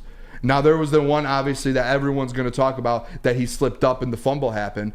But let's not forget, he was the lead blocker for that touchdown last week. So the thing you're looking for with a player this young, a rookie tight end, is that he's not afraid to block. And in fact, that he does it willingly. He wants to block. He wants that contact, and he is going to make some mistakes, and he made some big mistakes, Steve Lehman. He sure did on Sunday. But the fact that he's going to be there in practice this week and he's going to be improving is huge. Booner, could you please tell the people about the Lions pregame show before I come and share my last positive? Yes, the Detroit Lions pregame show returns for another season of Lions football. Look at that, Jeff Ifrady, Hollywood up there. Join him with special guests on the Woodward Sports YouTube channel, whether you're sipping the Kool-Aid or kicking and screaming like a lot of you right now, the same old Lions.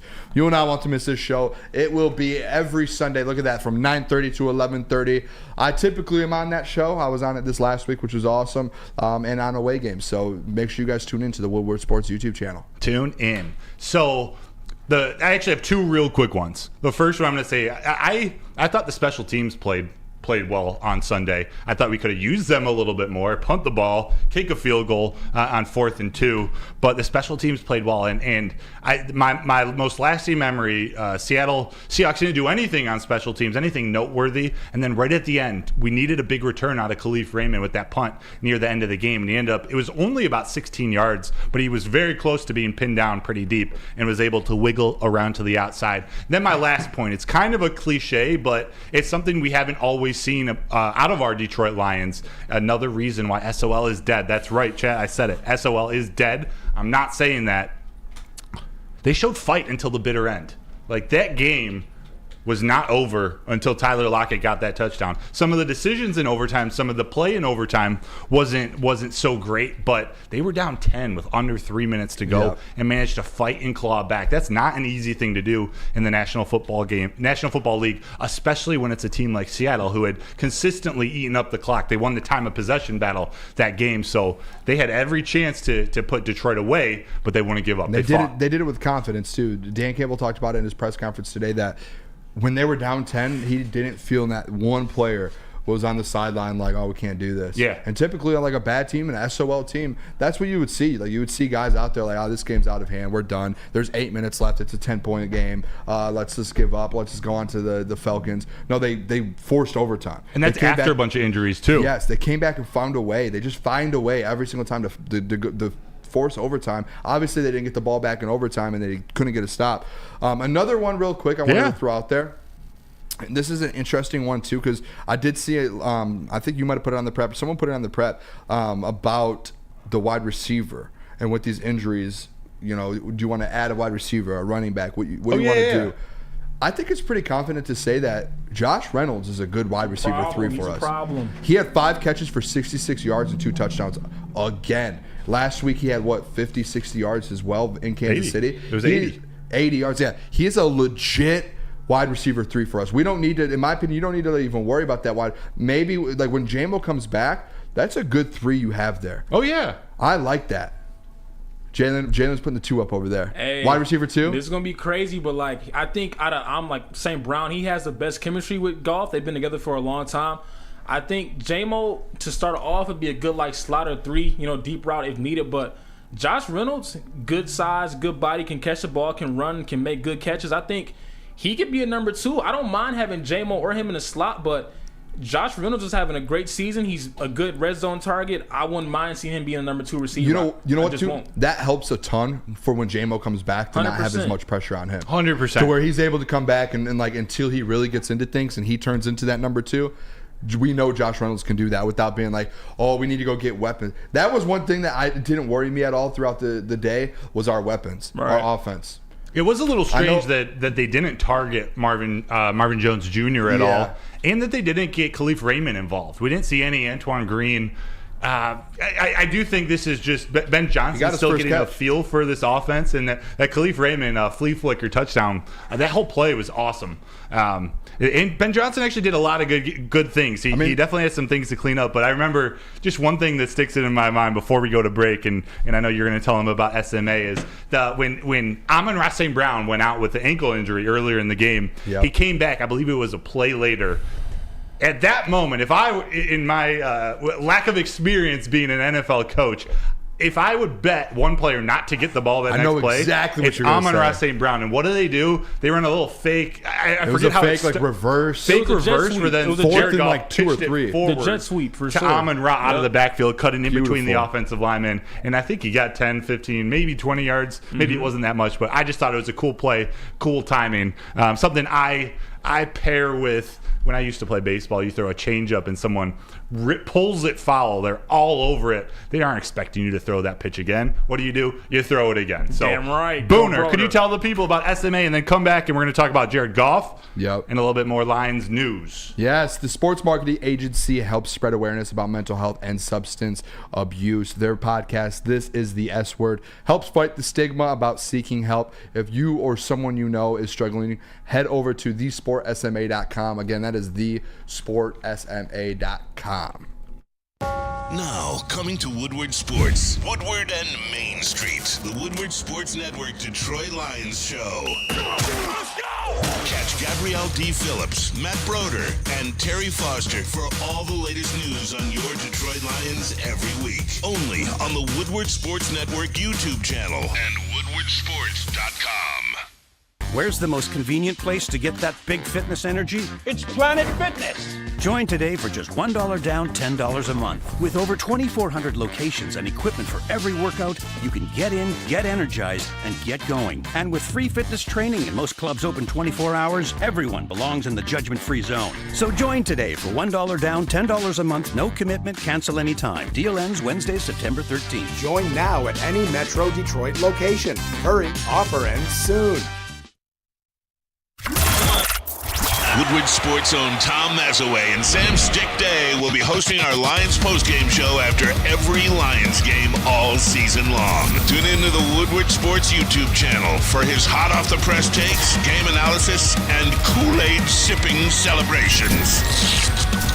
You won't want to miss it. Join Maz, Stick, and special guests each week immediately following every Lions game, exclusively on the WSN YouTube channel. Do you have football on the brain? I sure do, because fall ushers in college and professional football, and this year is going to be awesome.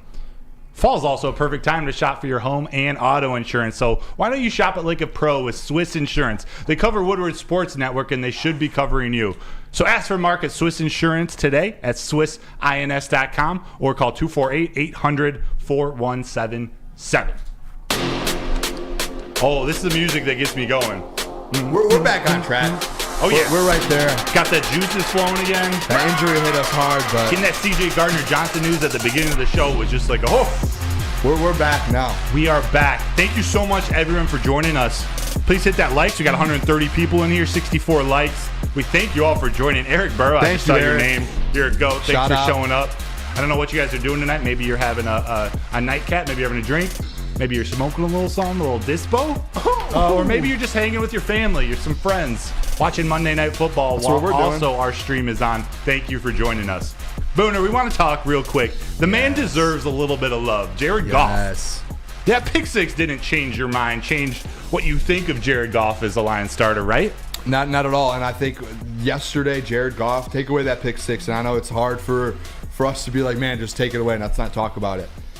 But Jared Goff he still played a great game. Yes, he sir. was 28 for 35, 323 yards, 3 touchdowns, and 121.8 passer rating yesterday. Wow. He played at an elite level. I think it's about time here, fellas, and anyone in the chat, if you want to disagree, I would love to hear people's opinions on this. I think it's about time that we look at Jared Goff as a really good quarterback here. And I've in the past last year talked about I didn't want to pay him $50 million. Contract negotiations, different conversation there. Yeah. We could talk about that at a different time. As a quarterback to go win you games and win you a division and win you the North and go win an NFC and take you to a Super Bowl. From what Jared Goff's been the last 11, 12 games for the Detroit Lions, it's about time that we all sit back and go, hey, if you said he wasn't elite, he's been great. He's been great. He's been great. Through 2 weeks, he's been the 4th highest PFF graded quarterback. This week, even though he had a pick six, he was the 5th highest graded quarterback behind Daniel Jones, Ryan Tannehill, Kirk Cousins, and Josh Allen. Yep. If you just go back, like when I watched the game this morning, just rewatching some of his throws, his touchdown passes to the one to Josh Reynolds, like the 30-yard bomb, was right on. If you look at the pass that he made to Amon-Ra St. Brown to end the half, he put it directly where it needed to be in the bucket. The interception, too, if you want to talk about that, people will say, there's a miscommunication on the route. It was or something. Then you have other people saying, he just threw a bad pass. He got hit, and it knocked the ball. It moved the ball. And if you watch it from the back view, you could see the ball didn't have a spiral. It was completely wobbly. Like, he got hit, and it changed the ball. And there's the Seahawks defender around Matt Nelson who was filling in at right tackle. Yeah, so good catch. Really think about, he has been elite the last 11, 12 games for this Detroit Lions team. We got to think about the record. What's our record the last 12 games? Does anyone know? 8-2. 9-3. 9-3. Yeah. And he's been at the helm of that. He's helped in Amon-Ra St. Brown, any team, he would be great. He's helped make Amon-Ra St. Brown as well and put him in the right positions to get him the ball. Yep. Josh Reynolds looks great with him. When J-Mo gets back, it's going to look good with him. Sam Laporta. It's time Jared Goff gets his flowers a little bit. Let's give Jared Goff his flowers. Thanks, Booner. I just want to throw that out. That's something we need to all put out there. And I don't know in the chat. Can we do a chat poll? Can we give Jared Goff his flowers? Yes or no? I want to see what people think about this. Love it. Dude, don't you think for me with Jared Goff, there was some point where he went from the Detroit Lions quarterback to the leader of that team. I don't exactly know when it was. Maybe it was 12 games ago, but there's something about what he brings to this team, and he fits. He's the perfect quarterback for not only the Ben Johnson offense, but this offense in general. Yeah, people talk about he needs the team built correctly around him for him to be successful. There's nothing wrong with that. Nope. But even if that's the case, the quarterback still has to lead the team to victory and get your weapons the ball. And the things that Jared Goff is good at is he's accurate. He's efficient. He gets the ball to his receivers, to his weapons, in space, in stride, so then they can do what they do after they catch the ball. And yesterday, and I believe someone, it might have been Peaceful Tim in the chat, talked about Coach Dan Campbell had blamed Jahmyr Gibbs on the interception. Yep.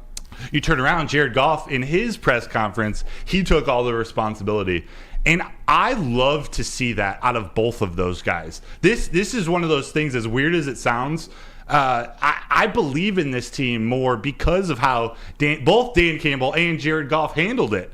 Dan Campbell was trying to take the pressure off his veteran quarterback who had thrown a pick six and just lost out on a historic record.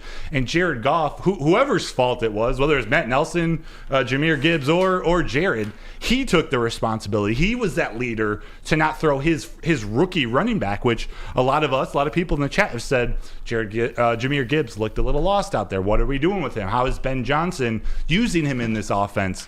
There are still question marks out about him. So Jared Goff decided to take all that blame. He can handle it. He's been through this team at I forget the 1-13 that first year they started. It was pretty bad. 1-6 yesterday. He's been through it. He struggled in Los Angeles, but at the end of the day, Booner, he was the number 1 overall pick, and he has that ceiling. He's not going to throw the ball like Josh Allen, but he has number 1 pick ceiling. He can lead the Detroit Lions to a Super Bowl one day. I would love to see, like, the people, if you're going to still slander Jared Goff after yesterday, I would love for you to go over to wherever you can rewatch the game, your DVR, if you still have that, if you're that old still. I'm old.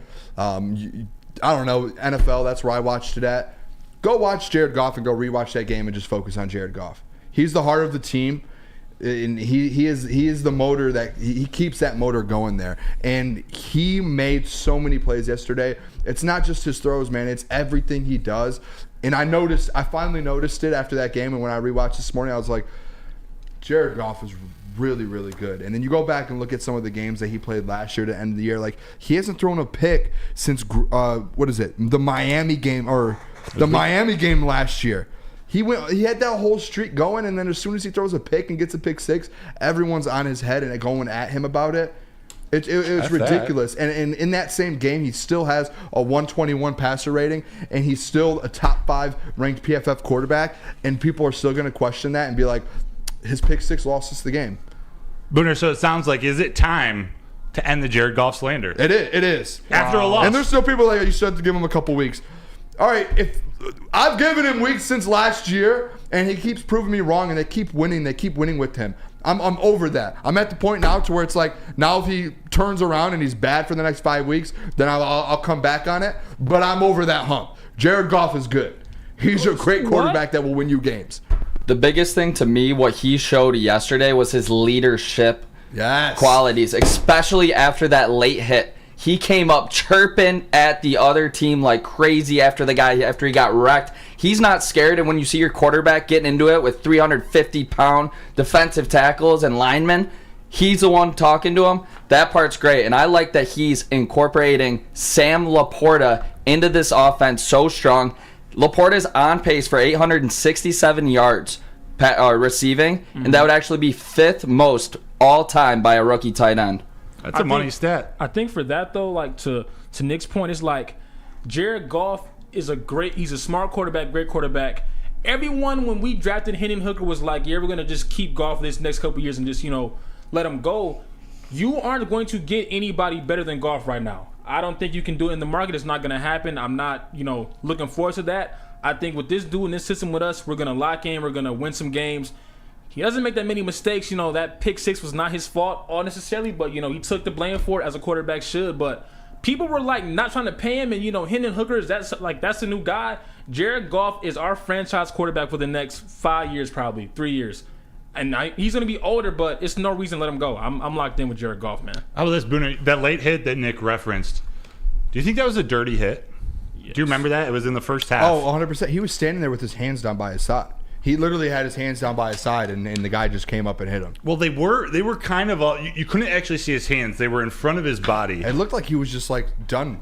And it was late enough where in real time, to me, it looked 100% like the latest, one of the most dirtiest hits I've ever seen. Yeah. But when you watch back that tape, I don't think that guy noticed that Jared Goff didn't have the ball. I genuinely think he thought Jared Goff was holding the ball and he was going in to sack him. Yeah. I mean, he didn't flinch at all. He didn't look. The ball was going the opposite direction. He didn't take 1 ounce of a step that way.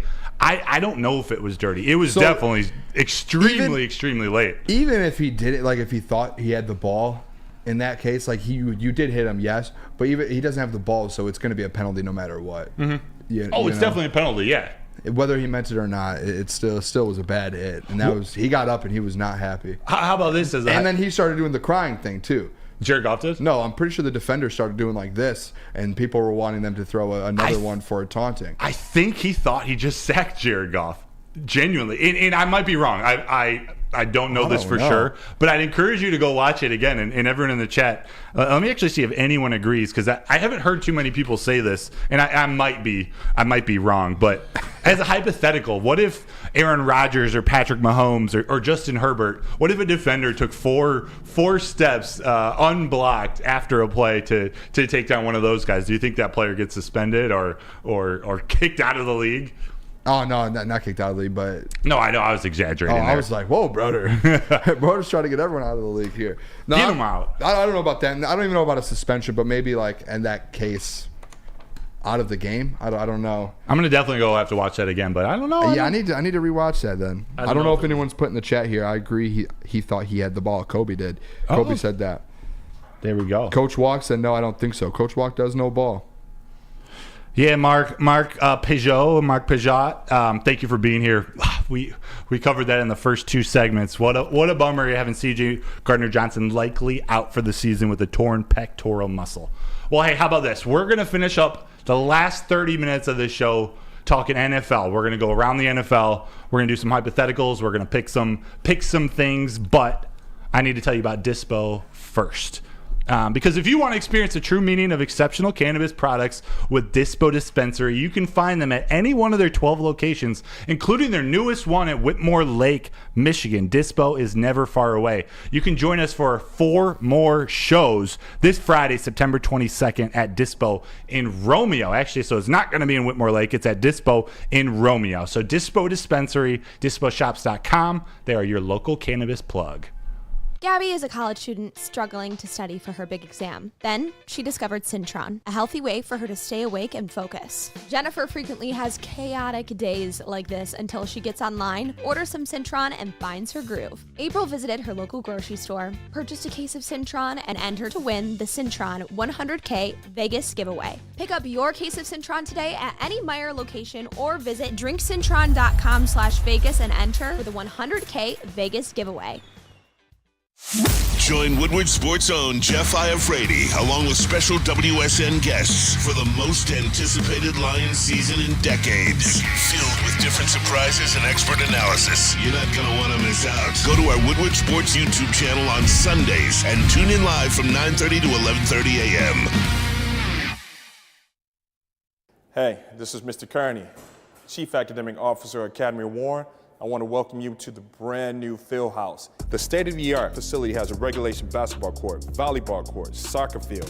It can be used for 7-on-7 football. Our K-8 academic features AM, PM, latchkey, small classroom sizes, Learning Street, futuristic media center, free breakfast and lunch, Houghton Mifflin curriculum, academic games, K-8 athletics, and more. Enroll today at academywarren.net.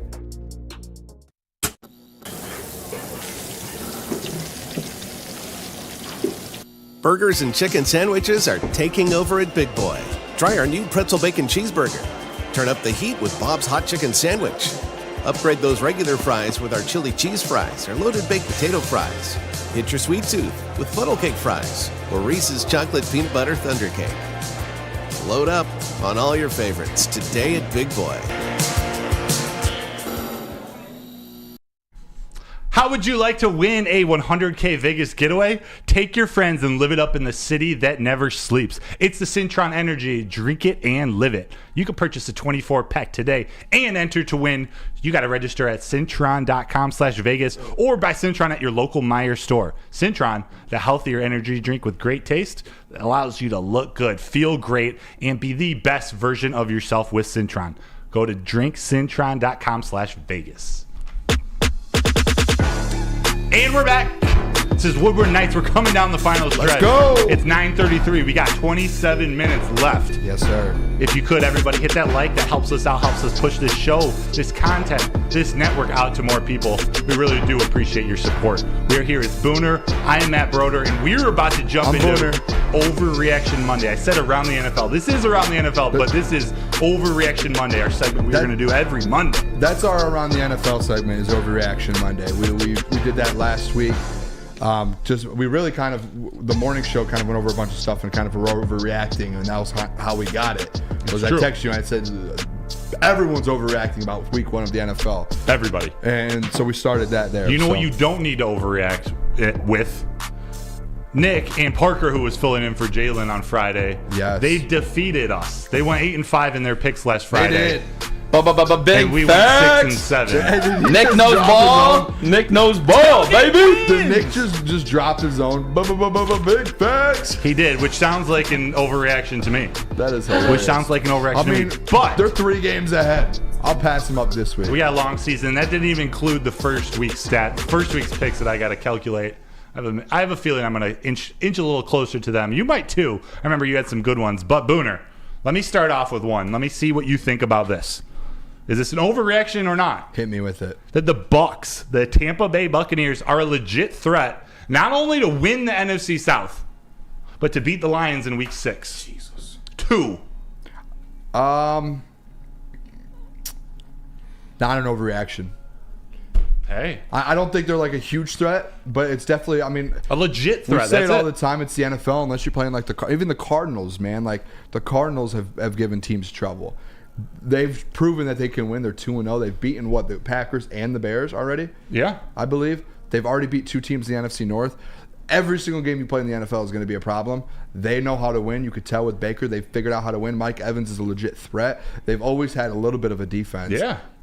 Not an overreaction at all. I do think, I said it last week, I'm pretty sure that I feel like they have a chance to win that division still. The variable is Baker, and he's playing well, and he's leading that team. You're right. They got a defense, they got a running game, and they got Mike Evans and Godwin and Kalijah Kancey. Yeah, Richard Harper put in here, every team is a threat. That's a fact. Every single week you play in the NFL, every team you play is a threat. I don't think there's one team that I'm going to go in and be like, even if you're a 9-point favorite, we've seen 9-point favorites lose straight up. So, Booner, what you got? First one I have here, boys. The Chicago Bears are dead. Justin Fields, dead. Chicago Bears, dead. Cut them all off. They're done. They might be the worst team in the NFL. I don't know what's going on. He is in his 3rd season, Justin Fields is. They can't figure it out. They cannot figure it out. I have a stat here, and I don't know if I sent it in. Did I send anything about Justin Fields in there, Jalen? I think you did. Let's look at this real quick. Any of you people who were talking about it, I think George Pickens might have just scored a touchdown. Look at this. Fantasy. Oh my, this is really bad. Chicago has a serious quarterback problem. Look at this. In 2017, Mike Glennon, 57 for 85 for 500 yards, 2 touchdowns, 2 interceptions, a QB rating of 81. Justin Fields so far this year, 40 for 66, 427 yards, 2 touchdowns, 3 interceptions, and a 69 quarterback rating. Wow. And you can say, yes, he on the ground, Justin Fields does bring that side of the game. But the conversation this year going with the Chicago Bears was Justin Fields, he can pass the ball, right? That was what he had at Ohio State. He can do that. That was going to be the change over here for the Chicago Bears to take that next step in year 3.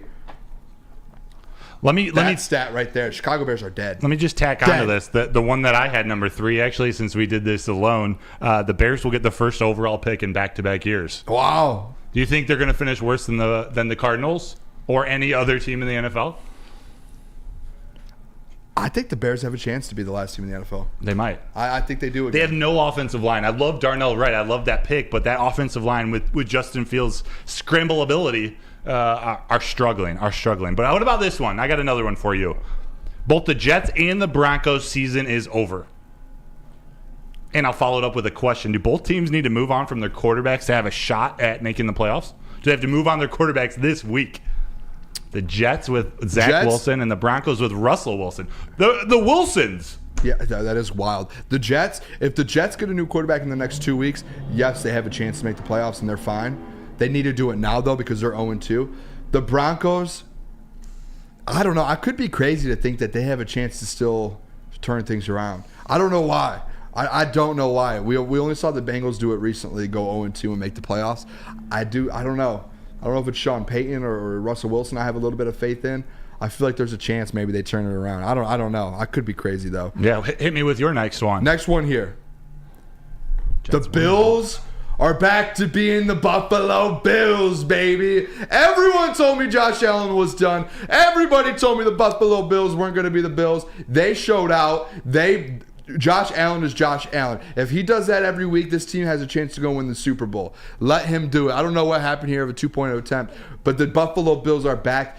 That last week was one of my overreactions that everyone's overreacting about the Buffalo Bills. Spot on. Spot on. They're not a bad They went 13-3 last year. 13-3. Come on, boys. The way you phrase it, it makes me want to agree with you, because the Bills being the Bills, I don't think is a good thing. I think they're going to go 13-3. They're going to either miss out on the playoffs, they're going to lose a key game earlier in the playoffs. They look the same. Yeah, I picked the Raiders, and that was one of my worst ones. And the Bills I don't look know good. if the people were here with that. I think we had a pizza bet going on. We might have to go back and watch the film. I might have to, and I'm good for it. If anyone was there and remember the pizza bet that we made, that he loved Jimmy Garoppolo and I loved Josh Allen, and the winner had to buy the other one pizza, we're going to go watch back the film. But if anyone can save us that time and was there, throw it in the chat, please. Hey, throw it in the chat. Last one for me. Joe Burrow and the Bengals will miss the playoffs. Hey. Oh, Jalen wants this one. Booner, can Jalen take it? Do you guys want to know, real quick, do you guys want to know something crazy? My third on this list, the Bengals are in huge trouble after the loss to the Ravens. Wow. Are we overreacting? Both Booner and I. Are we overreacting, Jalen?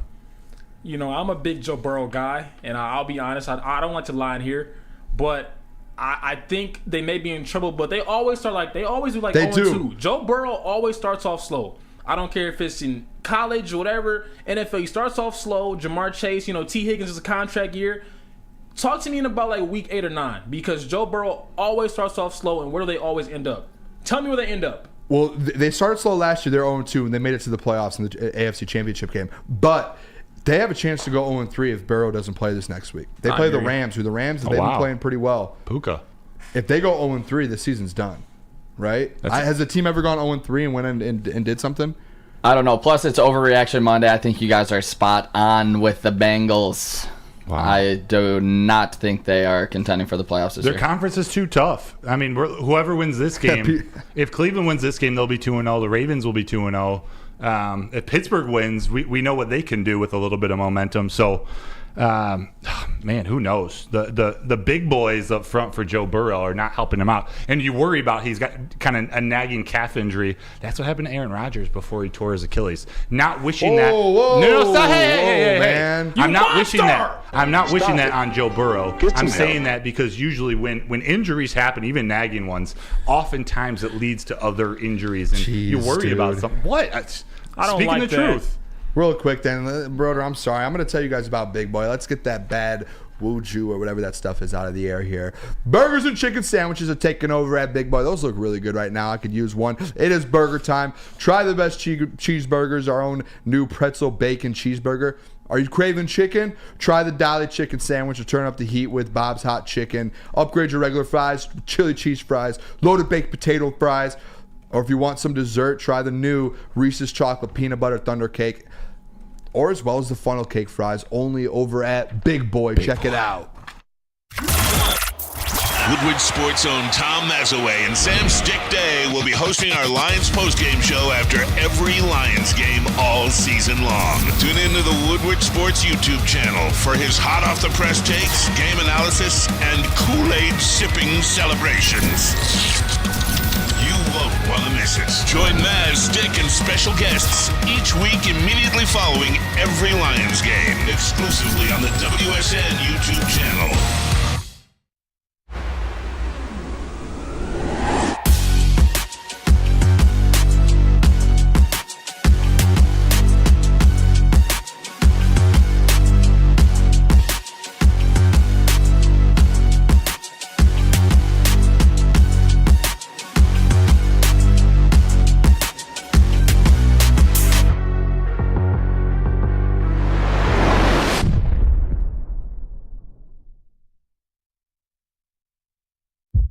Brace yourselves, Detroit. As the sun begins to set, two of Woodward Sports' brightest young stars will be taking the mic for a brand new show. Woodward Nights with Booner and Broder. The dog days in Detroit are over, and the boys are unleashed. Join in on the banter and hop on the bandwagon of the #1 night show on the internet. Tune into the Woodward Sports YouTube channel every weeknight from 8 to 10 p.m. Woodward Nights with Booner and Broder.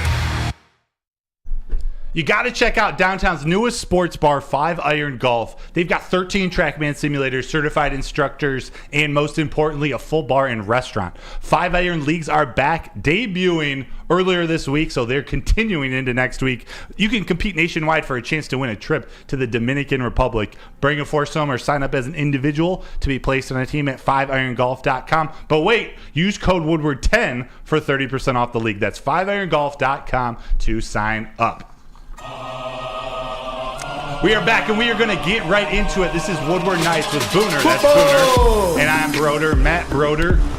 We are going to get right into it, but first, thank you so much for being here. If you could, we're aiming to hit 100 likes by the end of this show. We have 26 minutes left. Excuse me, 16 minutes left. There's my math skills for you. If you could hit that like, hit the hearts, the emojis, tell a friend, send a friend, be a friend.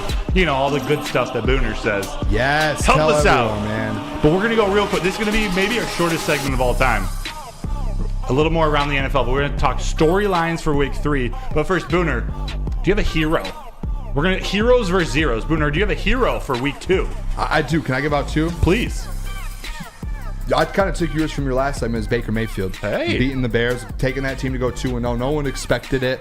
Second one I had here, and I basically just said it last segment too. Josh Allen. Let's go. Josh Allen's the hero of the weekend. Completely turned around at what they did week 1, and they kind of proved that they are back in the mix here for a Super Bowl and an MVP. They're right back in that mix. I love to hear it. Do you guys agree? Josh Allen and Baker Mayfield are those heroes from week 2.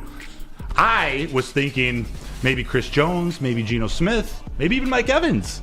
Mike Evans, I would say Mike Evans. Right, but I'm going to go with Sam Howell, all right, the quarterback for the Commanders. Didn't have an exceptionally sensational statistical game. He did end up with 299 yards and 2 touchdowns, but he led that comeback. They were down 21-3.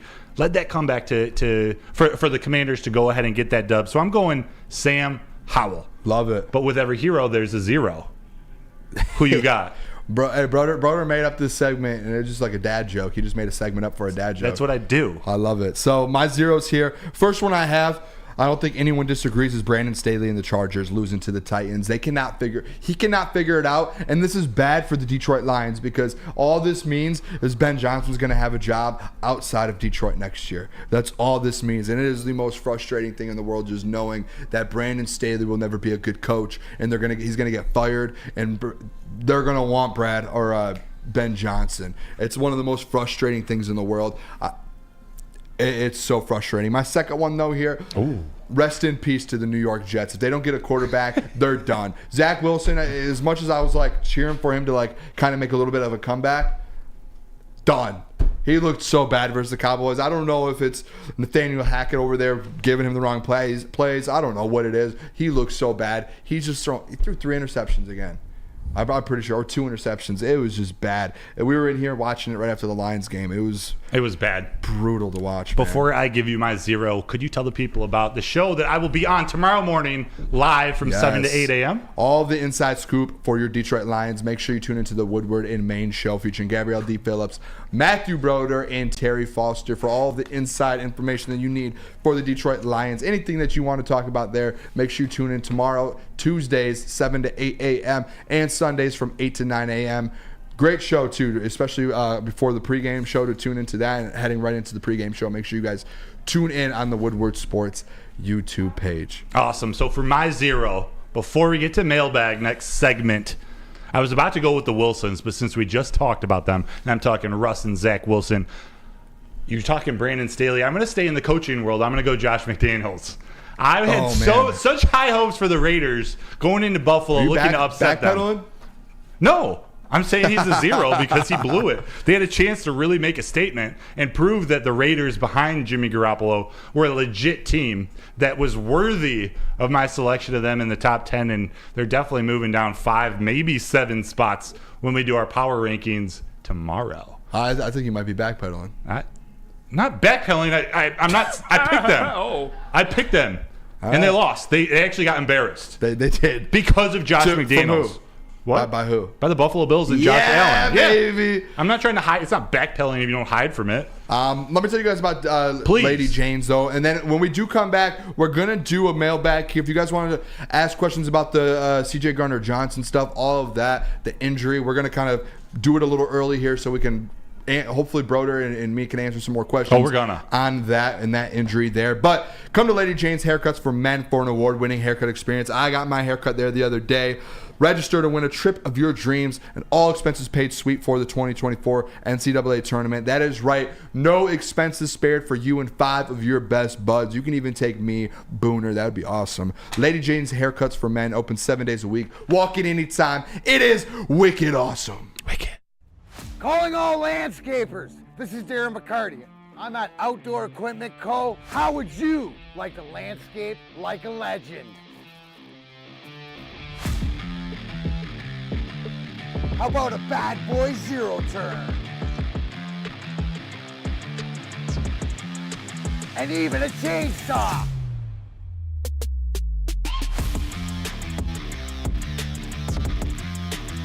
And even a weed whipper.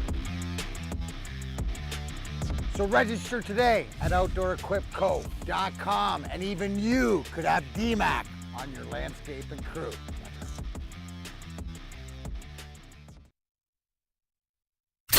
Come hang with the Woodward Sports Crew all throughout football season on Saturdays and Sundays to join our college football and Detroit Lions live watch parties. Inside the 5, caught, end zone, touchdown Detroit Lions! With money on the line, featuring different special guests and surprises. Start times will vary depending on the game. Only on our Woodward Sports YouTube channel.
Join Woodward Sports and Long Drink. Yeah, that's right, Long Drink with Miles Teller on the screen live every Sunday, every home game Sunday for the official Lions VIP tailgate party. It's at Eastern Market and Shed 5, and it was a bash this week, and I got to check it out for about an hour before I headed to the game. It was awesome. The food was outrageous. The drinks were flowing. We were live all morning. Booner was on that show, so it's the official Lions tailgate. It's back and better than ever. You can pregame with us like a VIP. They got food, entertainment, and the beverages are all included. So get your tickets online today at bullseyeeventgroup.com or win some from Woodward Sports today. Just subscribe to our YouTube, follow us on IG, Instagram, and direct message us Lions VIP. Instagram, Lions VIP in the DMs. 9:52, we got 8 minutes to go. This is Woodward Nights with Booner and Broder. We're going to just roll into mailbag after you hit likes. We have to get to 100 in the next 8 minutes. There's 14 to go. But Let's do it. Let me tee this one up. Shane D, mailbag. I'm just going to send it right over to Booner. When will Lions fans learn how to take a loss without losing their shit? I'm with Shane D.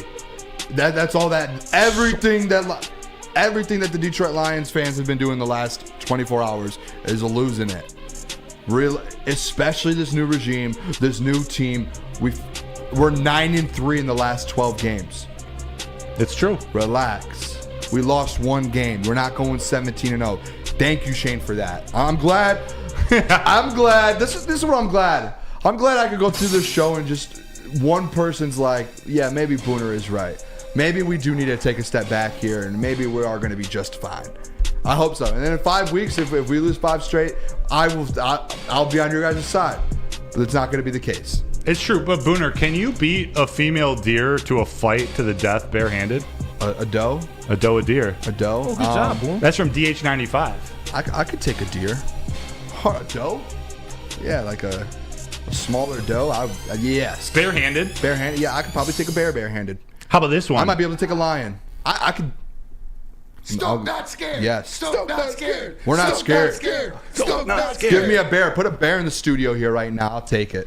FTB. How about this? From Colton's Cardboard, a fellow sports card collector. Mailbag, did the CJ News kill the ski masks? Will there be blue ski masks supporting the Lions anymore? Booner, what do you got to say? Blue ski masks, yes, we will see them, I think, still. I think it's like it was one of those things where people do like it. And like 50% do, 50 don't. I think it's going to go down a little bit. I think we'll still see it, but it's probably dead. I would say it's about that time. Coach Walk asked me, did you ever hear about a ref that called 75 3-second violations at your high school? I don't remember that specifically, but I do remember some pretty poor refs. And I know just in general, the high school refs, referees and umpires all across the nation, there's a deficit. So the talent out there, we appreciate everyone who's out there, but there's just not enough. So a lot of people are working, being overworked. But Booner, you got something. Here's one mailbag. Tyler Chavette, I believe I pronounced that right. Yeah. Do the Lions need to take the training wheels off of Jack Campbell, let him fly around? My answer, first of all, Derek Barnes looked really good yesterday. Mm-hmm. I think Anzalone had spurts where he looked, if you went back and rewatched the game, he made some huge, like obviously that sack, but there was a couple plays on third down where he came up huge. Yes. He's flying around. They need to find a way to get Jack Campbell on the field. You have to. Why is he only getting 23 snaps a game? Drafted him 18th overall for a reason. Get that man on the field. Find a way. I don't know what it'll take. I don't know how many snaps you have to take away from other guys. That man needs to get on the field. Run with those 3 guys. I know Rodrigo, but you have to find a way to get. You have to find a way to get Jack Campbell. Why is he coming off the edge? And then James Houston in coverage. We didn't even get to that. That was one. That was unbelievable. I don't think that you should. Oh my gosh. Nick. Sorry. For me, it's both of these rookies. Why are we limiting these rookies? You take them at 12 and 18. They need to be huge pieces of this team. I just don't understand it from both offensive and defense with these rookies. Take the training wheels off. Great point by Tyler. A tour. Did the defense play that bad? Every touchdown Ciela had, they started at our 35-yard line or something. Only put 24 points up. Mid, not bad. I'm not going to say our defense didn't played good or at all. They played terrible. But I do think, like I said earlier in the show, there's a reason why. It's that you're not punching the ball at all. You're going for it on 4th down, and you have 3 turnovers, and you're putting your defense in a terrible field position. Backs against the wall the whole time. Instead of with one of the best punters in the league, and Jack Fox, instead of trying to pin them and make them go do a 90-yard drive, an 80-yard drive, a 70-yard drive, you're like, hey, here's 40 yards. Go score a touchdown. Defense struggles from that. It's a fact.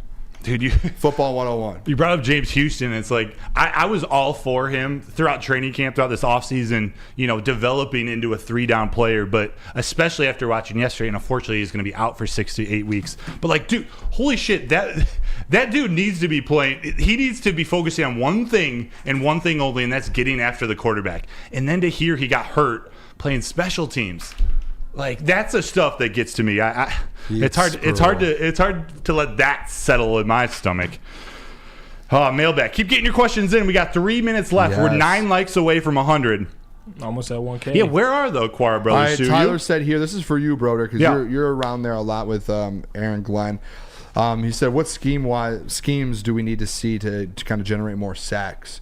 And I would say put just even more pressure. Yeah, I just think he needs to change up the rhythm of the schemes he's calling. I say that last game against the Seahawks on Sunday, he was primarily playing man coverage. I don't know the exact stat, but it had to be over 90% of the time.